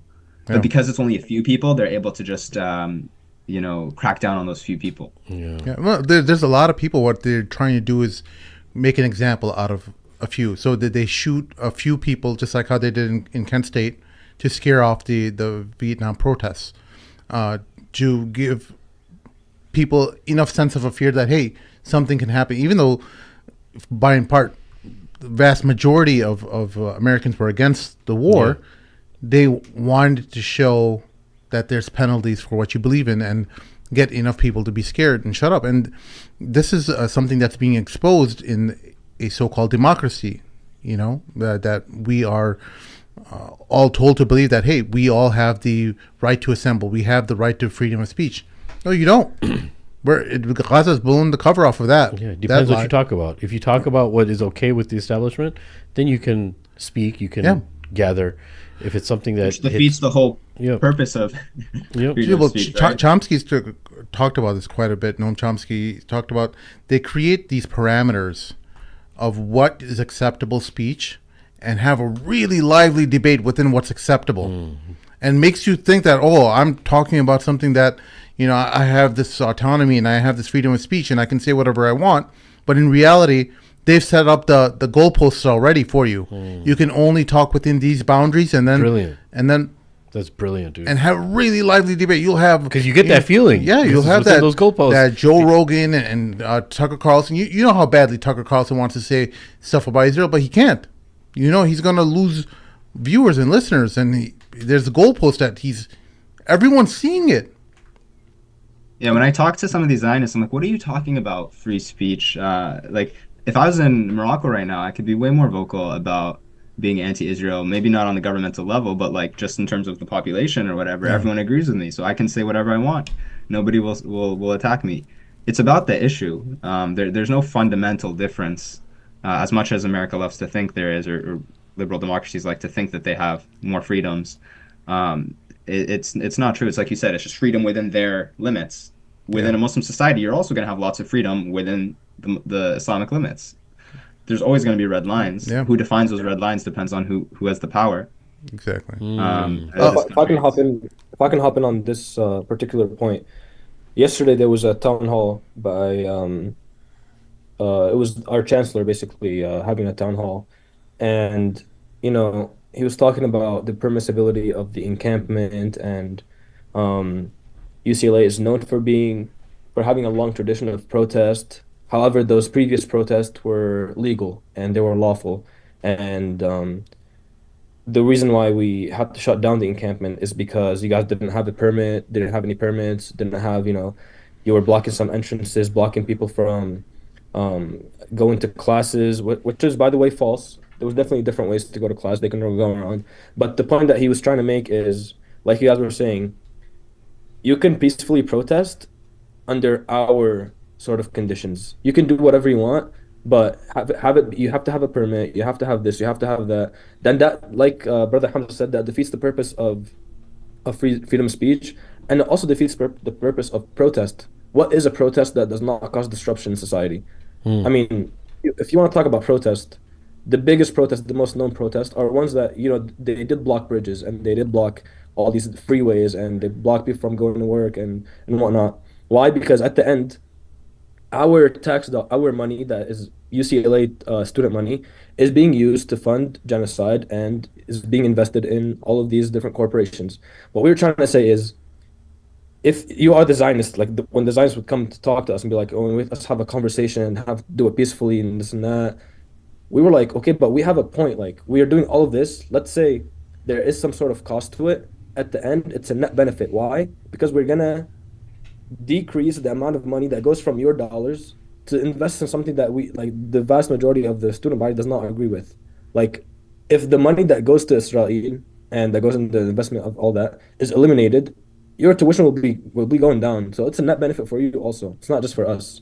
Yani, yes, we have this like this goal and this non-material goal of like freeing Gaza and like all these like different long-term goals, but we also have a short-term material goal. We want this to divest because it's good for you and me. We don't want our money to go to weapons to Israel, but we also don't want to go to Ukraine or Saudi Arabia or any of these companies or any of these countries. Mo- Like we're not, you know, our divestment is gonna be divestment from investment in those companies, which fund all of these other different wars that we do not feel comfortable partaking in. And that goes to the conversation of, Jews are not feeling safe on campus. They completely ignore the fact that us Arabs, Palestinian, Muslimin, everyone do not feel comfortable paying our tuition money that goes into investment of all these things. They completely ignore that, Hmm. and that really Muhammad, shows Muhammad, me. you bring a great background, at least for students at your age group, and I want you to. I'm sure you've given it some thought when you were part, or you said you came from Syria, and you've seen the heavy-handed genocidal tactics that the Assad regime used. Are you able to transfer any of your experiences to students over here and show them like how the regime flexes its weight against, like how you talked about how they add agitators to protest to cause problems and stuff, so that maybe some of these student groups can be better prepared in the future, so that they know how to identify these agitators and other things that you've witnessed in your own life. Yeah, like I said earlier, I grew up in Syria, and when the war broke out and the protests broke out and everything, the tactic that was used to sort of suppress those early protests before it got really militant and really violent between the opposition and the government is these sorts of groups, thugs that we call the shabiha. Shabiha comes from the word shabah, I think, and the shabah is has two meanings. One, it's a Mercedes that we call the shabah because they would pull up in these Mercedes, but also Mm. shabah is like these are ghosts, like these are people that just like appear out of nowhere. And so when the protest would happen, you see all these people wearing black jackets just show up out of nowhere, having batons and tasers and all these different um non like lethal, like they can't kill you weapons. But at the end it did turn into have them having guns and whatnot. But they would just like beat up the protesters, instill fear, and just bring the morale down, disperse people, so to prevent these movements from happening, to prevent these protesters, and that's exactly what happened at UCLA. Obviously, I can't speak on the exact logistics of how it happened, why it happened with the Zionist thugs. I don't have evidence to support the fact that like there was collusion between the university and the police and the Zionists. But from seeing the police officers just stand by, not doing anything while the Zionists are attacking us, I mean, these people are deploying the same tactics. They brought batons, they brought, all these, they brought sticks and projectiles, fireworks to try Yeah. to disperse. And the reason why they did that is to go back to our previous point, is because they have nothing to stand on. They have no, they have no point. They have no issue at hand that they can debate on. The first, I think it was last Saturday night, this group of Zionists came and they were disturbing the encampment, playing loud music and, all you can think of, going around the encampment, different groups of them try to break in, and then we had to, go heavy on the security. And the SJP policy was do not engage, do not talk to them, which I very much disagreed with, because when we did talk to them at the end, we were running circles around them. I mean, they had no education on the issue. They were completely brainwashed. They had no they did not know any details. I would be like, okay, name this guy. Like you talk about Hamas all of that much. Like name the leader of them at least. Like they would not know anything. We were just kept running circles around them. They did not even know Israeli law. Some guy was like debating me on homosexuality law and be like, yeah, like Israel is like the haven for like homosexuals, and I was like, okay, it's not even legal to marry to marry a person of the same sex. And he was like, yes, it is, and yes, it is. Hmm. And I showed them the proof, and it's not. Like these people had no, um, they had no grounds to stand on, They were which just is why they did so violent they were because just IDF hospital points, the Yep. propaganda points, Propagandized. yes, Propagandized generation, exactly. bro. A lot of them they don't have they can't debate you. They're not knowledgeable. All they know is that you know these Palestinians appeared out of nowhere is what they're being taught, and now they want to take over our land, and a lot of them this is an important point. A lot of them were in the IDF. A lot of them were former IDF soldiers. And in that night, that Sunday night or Saturday night, I forgot, when we were having this debate with them after they were being disruptive and whatnot, me and my friends decided, okay, let's talk with them so that we can have a civilized discussion like they wanted, but also to prevent them from being loud and everything. Because when we did talk to them, they stopped the music and they stopped being loud. So we did talk to them, and one of them was like, brother, I'm a former IDF soldier. Like I know what it's like being in Israel and Gaza. Like it's not that bad, and so it's like the haven for democracy and whatnot. And then later, like 15 minutes later, he was FaceTiming his friend. He turned the phone, and his friend was wearing the IDF, um, uniform, and he was like, he is in Gaza right now. He's in Gaza right now. He's fighting Hamas. He's fighting Hamas. Like these people, a lot of these people, the agitators that came, they are like former IDF soldiers. Like these people are We have trained. IDF members who are students at Stanford too. Yeah, like these people they came for a reason, and that is to prevent any sort of discussion against the state of Israel, because they have no ground to stand on. All they can do is violence. They can't debate with us. I kept bringing up international law, all these different charters and everything. They couldn't debate me on that. They couldn't say anything about that. So what happened was these same people, these same like people that were in the IDF soldiers, the same group that was Saturday night, the night of the Zionist raid against the encampment, those people were the most violent people because they were coming every single night and I recognized them. And during the raid, those people were the most violent people. And it's really funny. I mean, it's not funny because so many people got hurt, but it's ironic. It's their violence immortalized the UCLA students in the same way that the Kent students were immortalized in history books. Right? Like their violence is what is drawing more and more attention and making more and more Americans realize, like, oh man, these guys are right. The Palestine protesters are right. And they're clearly showing that the Palestine protesters are being nonviolent. If anyone goes on social media to look up these videos, they'll see like they're standing behind the barricades, and it's the pro-Israeli protesters that are the ones that are violent. And it's a perfect microcosm of what's happening. The Palestinians in the West Bank and in Gaza, they've been asking for a peaceful resolution to this conflict. Israel keeps aggressing, and the UN and the whole world is just standing on the side watching while nothing goes on. And in fact, they're behind the scenes, complicit with the genocide. And the same thing is happening here at UCLA. the Palestine protesters are just peacefully protesting. The pro-Israeli protesters are, using all of these tactics, the same tactics that the IDF uses: sleep deprivation, chemical bombardment, fireworks and bombardment. And meanwhile, the police, the people with authority like the US and UK and France, they're just standing on the side watching. And in fact, they might be feeding them weapons on the side. Yeah. Also, another point: the night before the Zionist raid, this guy his name is Nuri, is a pro Zionist guy. He is all over the news. His face is everywhere. His name is everywhere. He went on Snapchat, and there's this feature on Snapchat where you take a picture like with just a black background and type on it, and then he showed, he turned the phone to show us, and he was like, "Wait for a surprise tonight." And that was the night before the raid. And later that night, what ended up happening was a group of those Zionists came and they threw a bag full of mice into the encampment. I don't know if you guys saw that, Yeah. but they threw a bag full of mice, and my friends were examining them closer, and it looked like they had spots on them.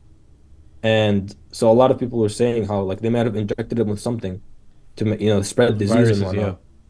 Yeah, and viruses.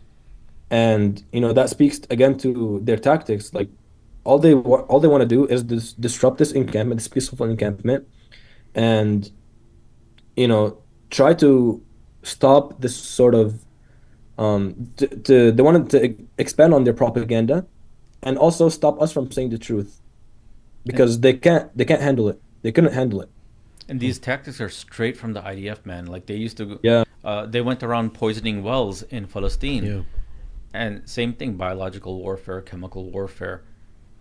We And had a now- student at go ahead. Stanford who was in the IDF, and shoved one of my Palestinian friends, and also a Palestinian girl. Um, and he's not even ex-IDF, like he's a current member of the IDF. Like these are literal members of this terrorist organization. And meanwhile, the news media is focused on these pro-Hamas protesters. And keep in mind Yeah. keep in mind all these IDF soldiers and these trained people are very good at pushing sisters and very push at beating sisters up. Yeah, they always target the women. We noticed that whenever it was predominantly women, there would be more instances of instigators at the sit-in. People would spit at them or would say things that were vulgar, or just harass them. But whenever it was like a bunch of Muslim guys there, or just guys in general, I would never see those instances. Like I was like there like trying to like find an instigator, because I was like trying to get into debates. That was like one of my purposes for being there, actually, was like sometimes there would be people annoying the sitting group. The sitting group has a disengagement policy. They're trying not to talk to Zionists. I was like, I'm happy to talk to you. Let's cross the street and go talk over there. But they'd never come when again, there's a lot of brothers or people who want to talk to them. They only like to show up and pick on people who are peaceful, or like who want to be left alone. But yeah, I mean, it's just crazy, because this is literally a government that is in trial at the world's highest court for genocide. This army is most likely committing a genocide according to the United Nations, or plausibly at least. But we all know the truth, man. And these students are allowed to be on campus. They're not a threat to student safety. They're not a threat. The Palestinian's not supposed to. A Palestinian can't say, I feel afraid that there's this guy in my class who probably killed someone in my family, or may have killed someone in my family. And they're saying, no, it's the Jews who are actually, it's the Jews who are being made to feel afraid by these encampments. They completely turn, truth upside down on its head. Yeah, but especially by omitting the fact that there's a Jewish Voice for Peace group that's part of this. Like no one even knew that. Our sit-in was led by Jews. It wasn't led by Muslims. The founder was my friend, was a Muslim guy. He eventually basically transferred it, or passed it to other people.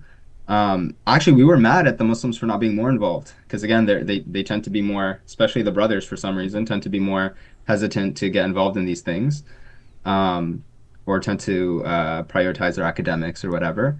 Um, and it was mostly non-Muslims who were running the show at Stanford. Yeah. So, and a lot of them are Jews, yeah. It's insane. But one thing that I've realized is also just not just on Twitter, but everywhere else, even on YouTube, Rumble, anti-Semitism by way of how Israel is behaving is on the rise. Like you see that people are going to think recklessly all the time, and people are not going to look at all the facts, right? And I sent you guys that clip yesterday. I just sent you another clip today, Sim, just right now. And this is just one example, but people are so sick of all of this, they're actually starting to hate all Jews. And you see this rumblings of what happened in Germany before, the Holocaust. We see like a small rumblings of this happening in the world again, right? And yes, there's obviously Jewish people that are completely against all types of tyranny, not just what's happening in Palestine, but because Israel prides itself for being a safe haven only for Jews, people who are not educated are lumping all the Jews together also by way of the destruction that Israel's causing, right? There we go. I always felt uncomfortable with white people who pretend like they care about black people and who were like posting Black Lives Matter stuff. And I never understood it until now. All those white people were Jews. Now it makes sense. It always gave performative. And I could never put my finger on it because I was like, I don't want to be that black person that, I see white people making an effort and for some reason I'm uncomfortable with it. What the heck is that about? It's because they were Jews the whole time. There's no way they believe in freedom and liberation when they've been casually enslaving the Palestinian people for over 75 years and counting. They've been promoting that, endorsing that, protecting all of their leaders who have been doing that. Like, there's no way in hell they actually believed that black people deserve freedom. They never were for our liberation. And now I get it. It's because they're Jews. Like, these people, when I see racists now, I think they're all Jews. Just had an... So wait, what's she saying? She's saying that the people who fought for BLM, they were Jews? No, she's saying that the people who were racist, the people who have started lots of racism, because there's a lot of other people. This is just a small summary. Just people who are now giving explanations on this type of idea that the racism that originally started, it was because of the Jews, right? And the people who were also supportive, what she's talking about is of the black people. They were actually Jews themselves. She's gonna uncover more of this. Just listen to the rest of it.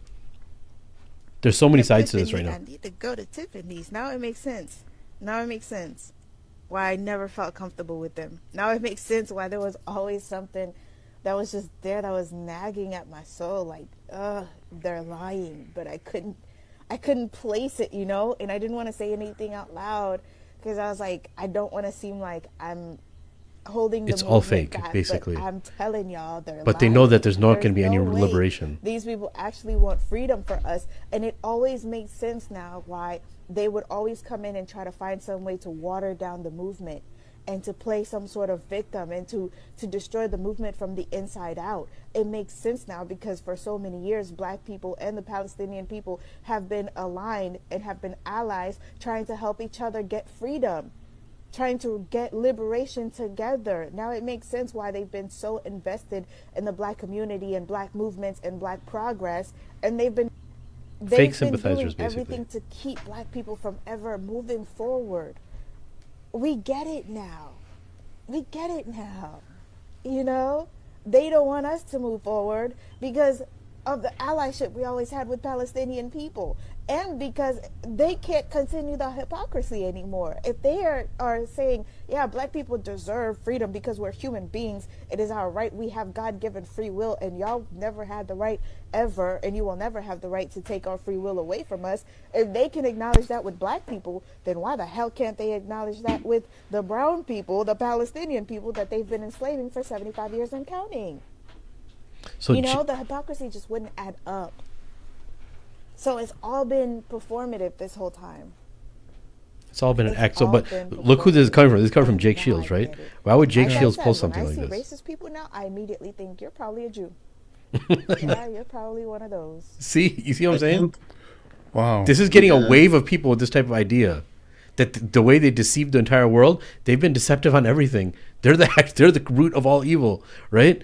And this is where, I don't know if you saw that clip of Joe Rogan, how they actually translated Hitler's speeches, and now can you imagine how crazy this is? That you're getting these people who are Hitler sympathizers now. By the way, that girl's TikTok account's banned now. Yeah. I think this happens anytime there's a movement. You always have people on the extreme or who swing the pendulum too far in the opposite direction.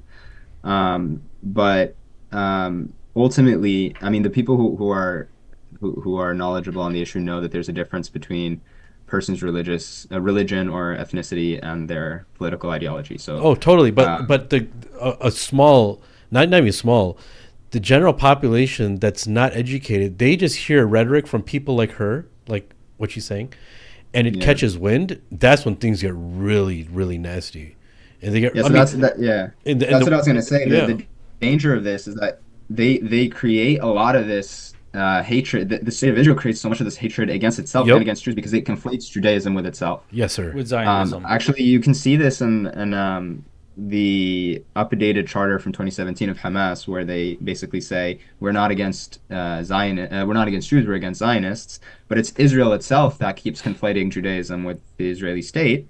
So that's why it appears that basically, I mean, they don't say it like this, but they're saying basically they're responsible for that conflation, not us. And so it's sort of this. It's a very complicated dynamic, but basically.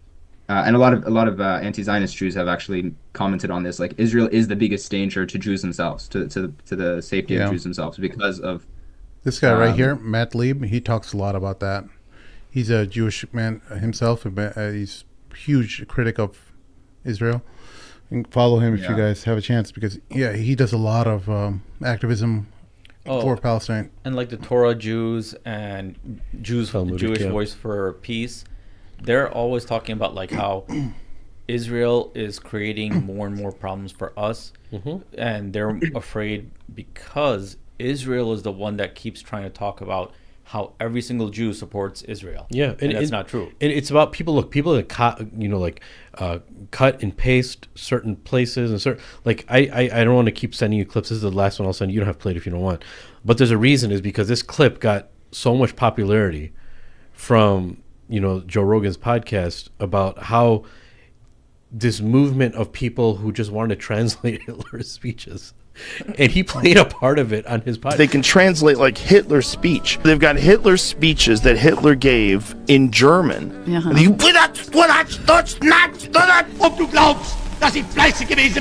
get to see it in English, and you're like, oh. The German nation does not wish its interests to be determined and controlled by any foreign nation. France to the French, England to the English, America to the Americans, and Germany to the Germans. We are resolved to prevent the settlement in our country of a strange people which was capable of snatching for itself all the leading positions in the land, and to oust it, for it is our will to educate our own nation for these leading positions. We have hundreds of thousands of very intelligent children of peasants and of the working classes. We shall have them educated. In fact, we have already begun. And we wish that one day they, and not the representatives of an alien race, may hold the leading positions in the state together with our educated classes. Above all, German culture, as its name alone shows, is German and not Jewish, and therefore its management and care will be entrusted to members of our own nation. When you see those things, those speeches.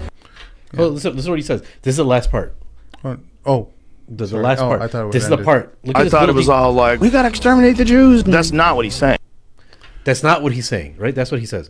Now, you can chop up clips, and the fact that he said that at the end, and they stopped that clip right there. Yeah. There's people that will look at this clip. Millions of people look at this clip, and it just takes a little bit of looniness to be like, Hitler had a point there. Yeah. So he was onto something. What are we missing? That's where all hell breaks loose. Yeah, because so you're basically saying that people are using these clips and stuff like that to further anti-Semitism. Yes. And use it, are conflating Israel with Jews themselves and causing... And Israel's not helping their case. They're not. Of all of the lies that the whole world saw about them. Yeah. I mean, look, the anti-Semitism is now a currency that's hyperinflated. No one's going to take it seriously. Yeah, they One basically boy- shot themselves in the foot. Yes. Yeah, absolutely. And they're the Even on ones. campuses, like it's honestly so ridiculous. Like, you know, for all the money they spend on this Hasbara stuff, like how bad they are sometimes. I mean, I think they've had some okay campaigns since October 7th, but like overall, and especially on college campuses, they've been completely stupid. Like this mob that attacked UCLA, like if they just wanted to basically increase their chances of winning this narrative war in America, all they'd have to do is basically be very good to the left or very good to the non-Muslims, because really it's the Muslims who are sort of committed to the Palestinians no matter what, because we know what they're going through. We have this connection to the people. But if the Zionists sort of just present themselves as being more relatable to the American, to the white American, they'll very easily be more sympathetic. The white American will be more sympathetic to the Zionist. But instead they're like punching people and doing crazy stuff. And now it's like making, random Americans hate them and be like, what are you guys doing? So yeah, I don't know. I think they're really hurting themselves here, and sort of pushing a lot of people to be anti-Israel and pro-Palestinian by the way they're behaving. And Israel keeps trying to like combine and demand that every single Jew is an Israeli and every single Israeli is a Jew.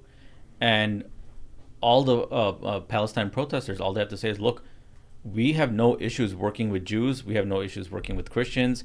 And I think anyone here would stand up and defend a Jewish or a Christian person that was being attacked by a Zionist. Yeah. And I think anyone that's with us online would do that. And the fact that you have Jews holding up signs and forming rings around Muslims who are praying, and then vice versa, like doing, I think the past week was like Seder or Passover, a Jewish holiday. And you had Muslims and then trying to show we also care about you and forming a ring around them. And I think, a lot of these Zionist protesters, they're infuriated when a Jew stands with the pro-Palestine camp.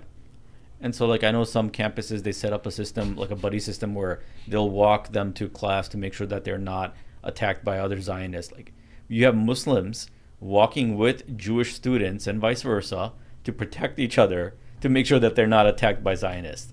So, like, wow, that's they're crazy. They're sealing their own fate. They're shooting themselves in the foot. And you were talking about Tucker Carlson. Real quick, we got to wrap. Yeah, one quick thing is, if you guys can check this out. Now, Tucker Carlson is doing this from a different angle now. He's talking about and he's documenting all the Christians that were killed in this. Yeah. He's working on a Christian angle, and he has a few interviews. One of my stuff I have to watch where he talks to a priest, a Christian priest from Palestine.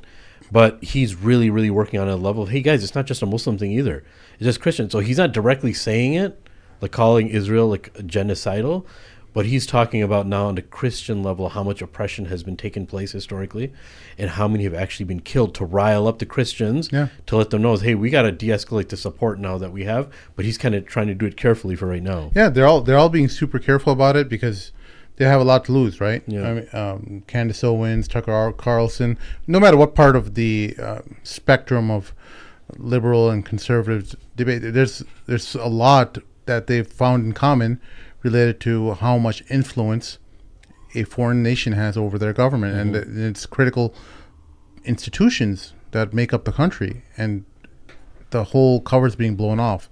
Guys, thank you so much for coming on our show this afternoon and talking to us. You guys are incredible inspiration for us, for everyone around. We hope to, if we can do something to help you in any way, let us know. I'll let you guys give us some closing thoughts about how Muslims in particular can do to help some of the student movements across the country. What are your thoughts on that? I'll go ahead, Muhammad. Muhammad, do you want to go first? Oh yeah. Well, first of all, thanks for the opportunity to be on the show. We had a great time, and inshallah will be حلقة مباركة inshallah.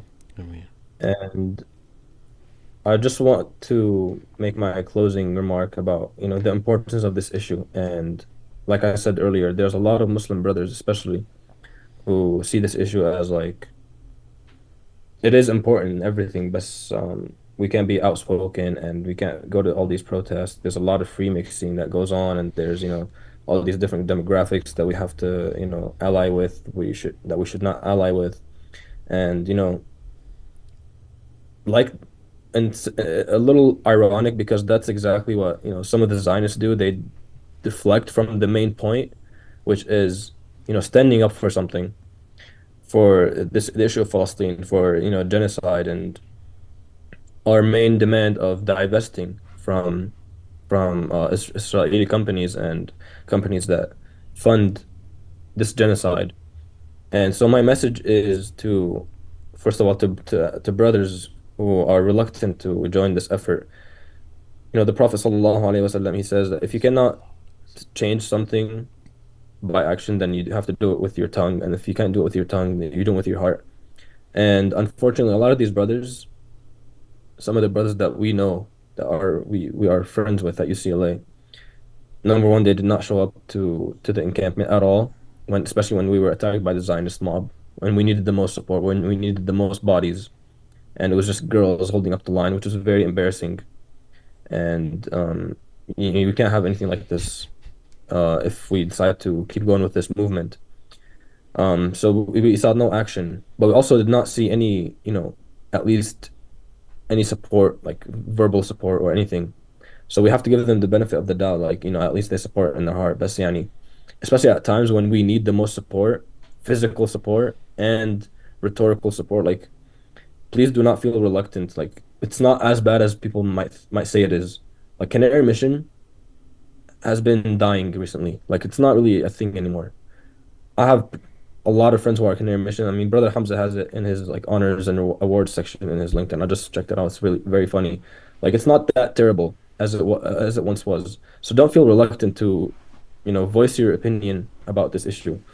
And it's very important for you to even have an opinion, because a lot of these brothers are very like, it seems like they're uninformed, and they're just not, they don't even care that much to give it that much thought, which is also yani, very, disappointment. Like, during these few days, I mean, this past week, I mean, I gained a lot of um respect for a lot of people, but also lost some respect for a lot of people that I know. And the respect that I gained for people are mainly non-Muslims, and the respect that I lost for some people is mainly from Muslims, like, that did not support us in our struggle in that past week.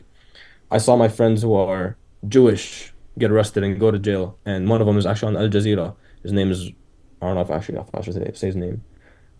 Is it on the news? I don't know. But he was arrested and he was taken to the buses, and he was then on an interview with Al Jazeera English. Yeah, I saw He's that Jewish. So that's my friend. And I had another friend who was from my hometown in SoCal. He was with me in that last day before the police shut it down. And I was like, bro, I didn't know you're here. And he's like, yeah, man, of course I'm gonna be here. And then I asked him, I was like, are you like risking getting arrested? We had this like these teams. And so the red team was people that do not care if they get arrested. So they had their gear and everything, their Right. masks that don't allow in, the what's it called? The respirators and stuff. The respirators and all those, all that gear. And then they had the jail support number written on their bellies, just in case they get arrested. And most of these people that were arrested and were on the front lines were just casual Americans. Meanwhile, a lot of the Muslim brothers did not even show up. Um, so that's my message: is if there's truth, then you have to voice your opinion. And one last thing I wanna say is, during the battle of, I forgot which battle, during the Prophet sallallahu alaihi wasallam's time. But basically, it was then, I think it was Ghazw Mecca actually, and the Prophet and the elders of the Sahaba, they were on the opinion that we should not go right now. We should wait until the Qurayshi people, they come and attack us in Medina. But the young people were the ones who were very, energetic and very active. And they were the ones that convinced the Prophet ﷺ to eventually change his mind to, no, like, let us go and take back our land and take back our sharaf and karama and everything. We let us, be the ones that initiate this and take back Mecca and destroy all the idols. And then when he was convinced, Rasulullah ﷺ, he went to get his battle gear and put on everything. And meanwhile, while he was doing that, the elders of the Sahaba and the young Sahabis, they had this conversation, this talk, and the elders of the Sahaba convinced the young Sahaba that we should not be doing this, like, let's back out from this. And then when the Prophet ﷺ came out and he had this battle gear and everything, they told him, we changed our mind. The Prophet ﷺ told them that when a prophet puts on his battle gear, he cannot back out. And so then they ended up going to Mecca, and then they fatahu Mecca, basically, the what's it called? Conquest of Mecca. The conquest of Mecca. And it was because of young energy and young people, the youth, that caused all of this. And so my message is to the youth that while you're in this age where you're energetic and you have, all this energy and, you're willing to take on these risks, like, don't be afraid to exercise that energy. And like, the worst that can happen is you go to jail in America, like here, unless you can also get shot with rubber bullets. But yani, and even if you die, you'll die as a martyr because you're dying as for the right cause, and it's not gonna happen. Yani, a lot of these Muslim brothers, their parents tell them, no, don't go to these things. You're gonna be dangerous. It's really not that bad. And so that's my message to the Muslim brothers and the Muslims in general regarding this issue. All right, and Hamza. Yeah, I think I'd want to double down on that point. When I was at Stanford, I also had lots of conversations with brothers in the MSA. Some of them had the concern about, there's a lot of fitna, a lot of free mixing at these events. There's a lot of, a lot of them are a lot of the non-Muslims are primarily leftists. They have views we disagree with on LGBT and other issues. And, before October 7th, the issue I was most outspoken about on my campus was LGBT. So, they knew that I wasn't, I'm not sympathetic to the left at all.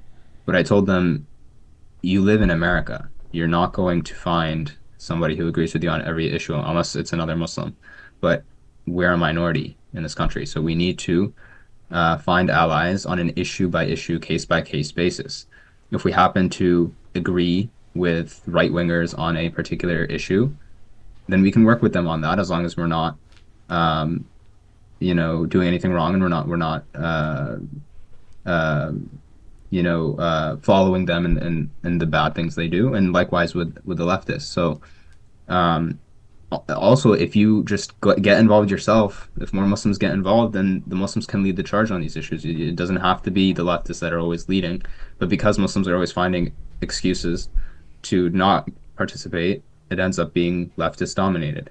So don't make up excuses to not participate. Just go. You can avoid the fitna. You can avoid the free mixing. It's not hard. Or if you can't go for whatever reason, support from the back end. You can donate money. You can support through donating food. If you're in media, you can help by giving other people platforms.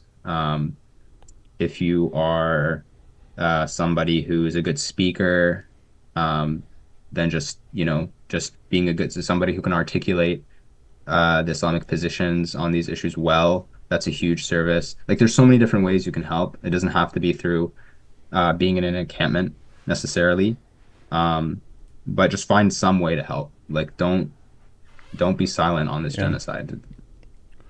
Absolutely. Thank you so much, guys. Folks, for anyone who's listening still, please make sure you like the video and comment in the comment section. Otherwise, we have our next show with Brother Harrison Elif on Wednesday, and Ottoman historian Yaqub Ahmad is going to be on with us next weekend. So excited to host that show for you guys. Otherwise, we'll see you all next time. Assalamu alaikum. Wa alaikum assalam wa rahmatullahi wa barakatuh. No, no. I want their leader brought here. Thank you all. I want him brought to me. I want the Hang on. revolution crushed. Don't hang up, guys. Big brother Hamza left. Oh, yeah,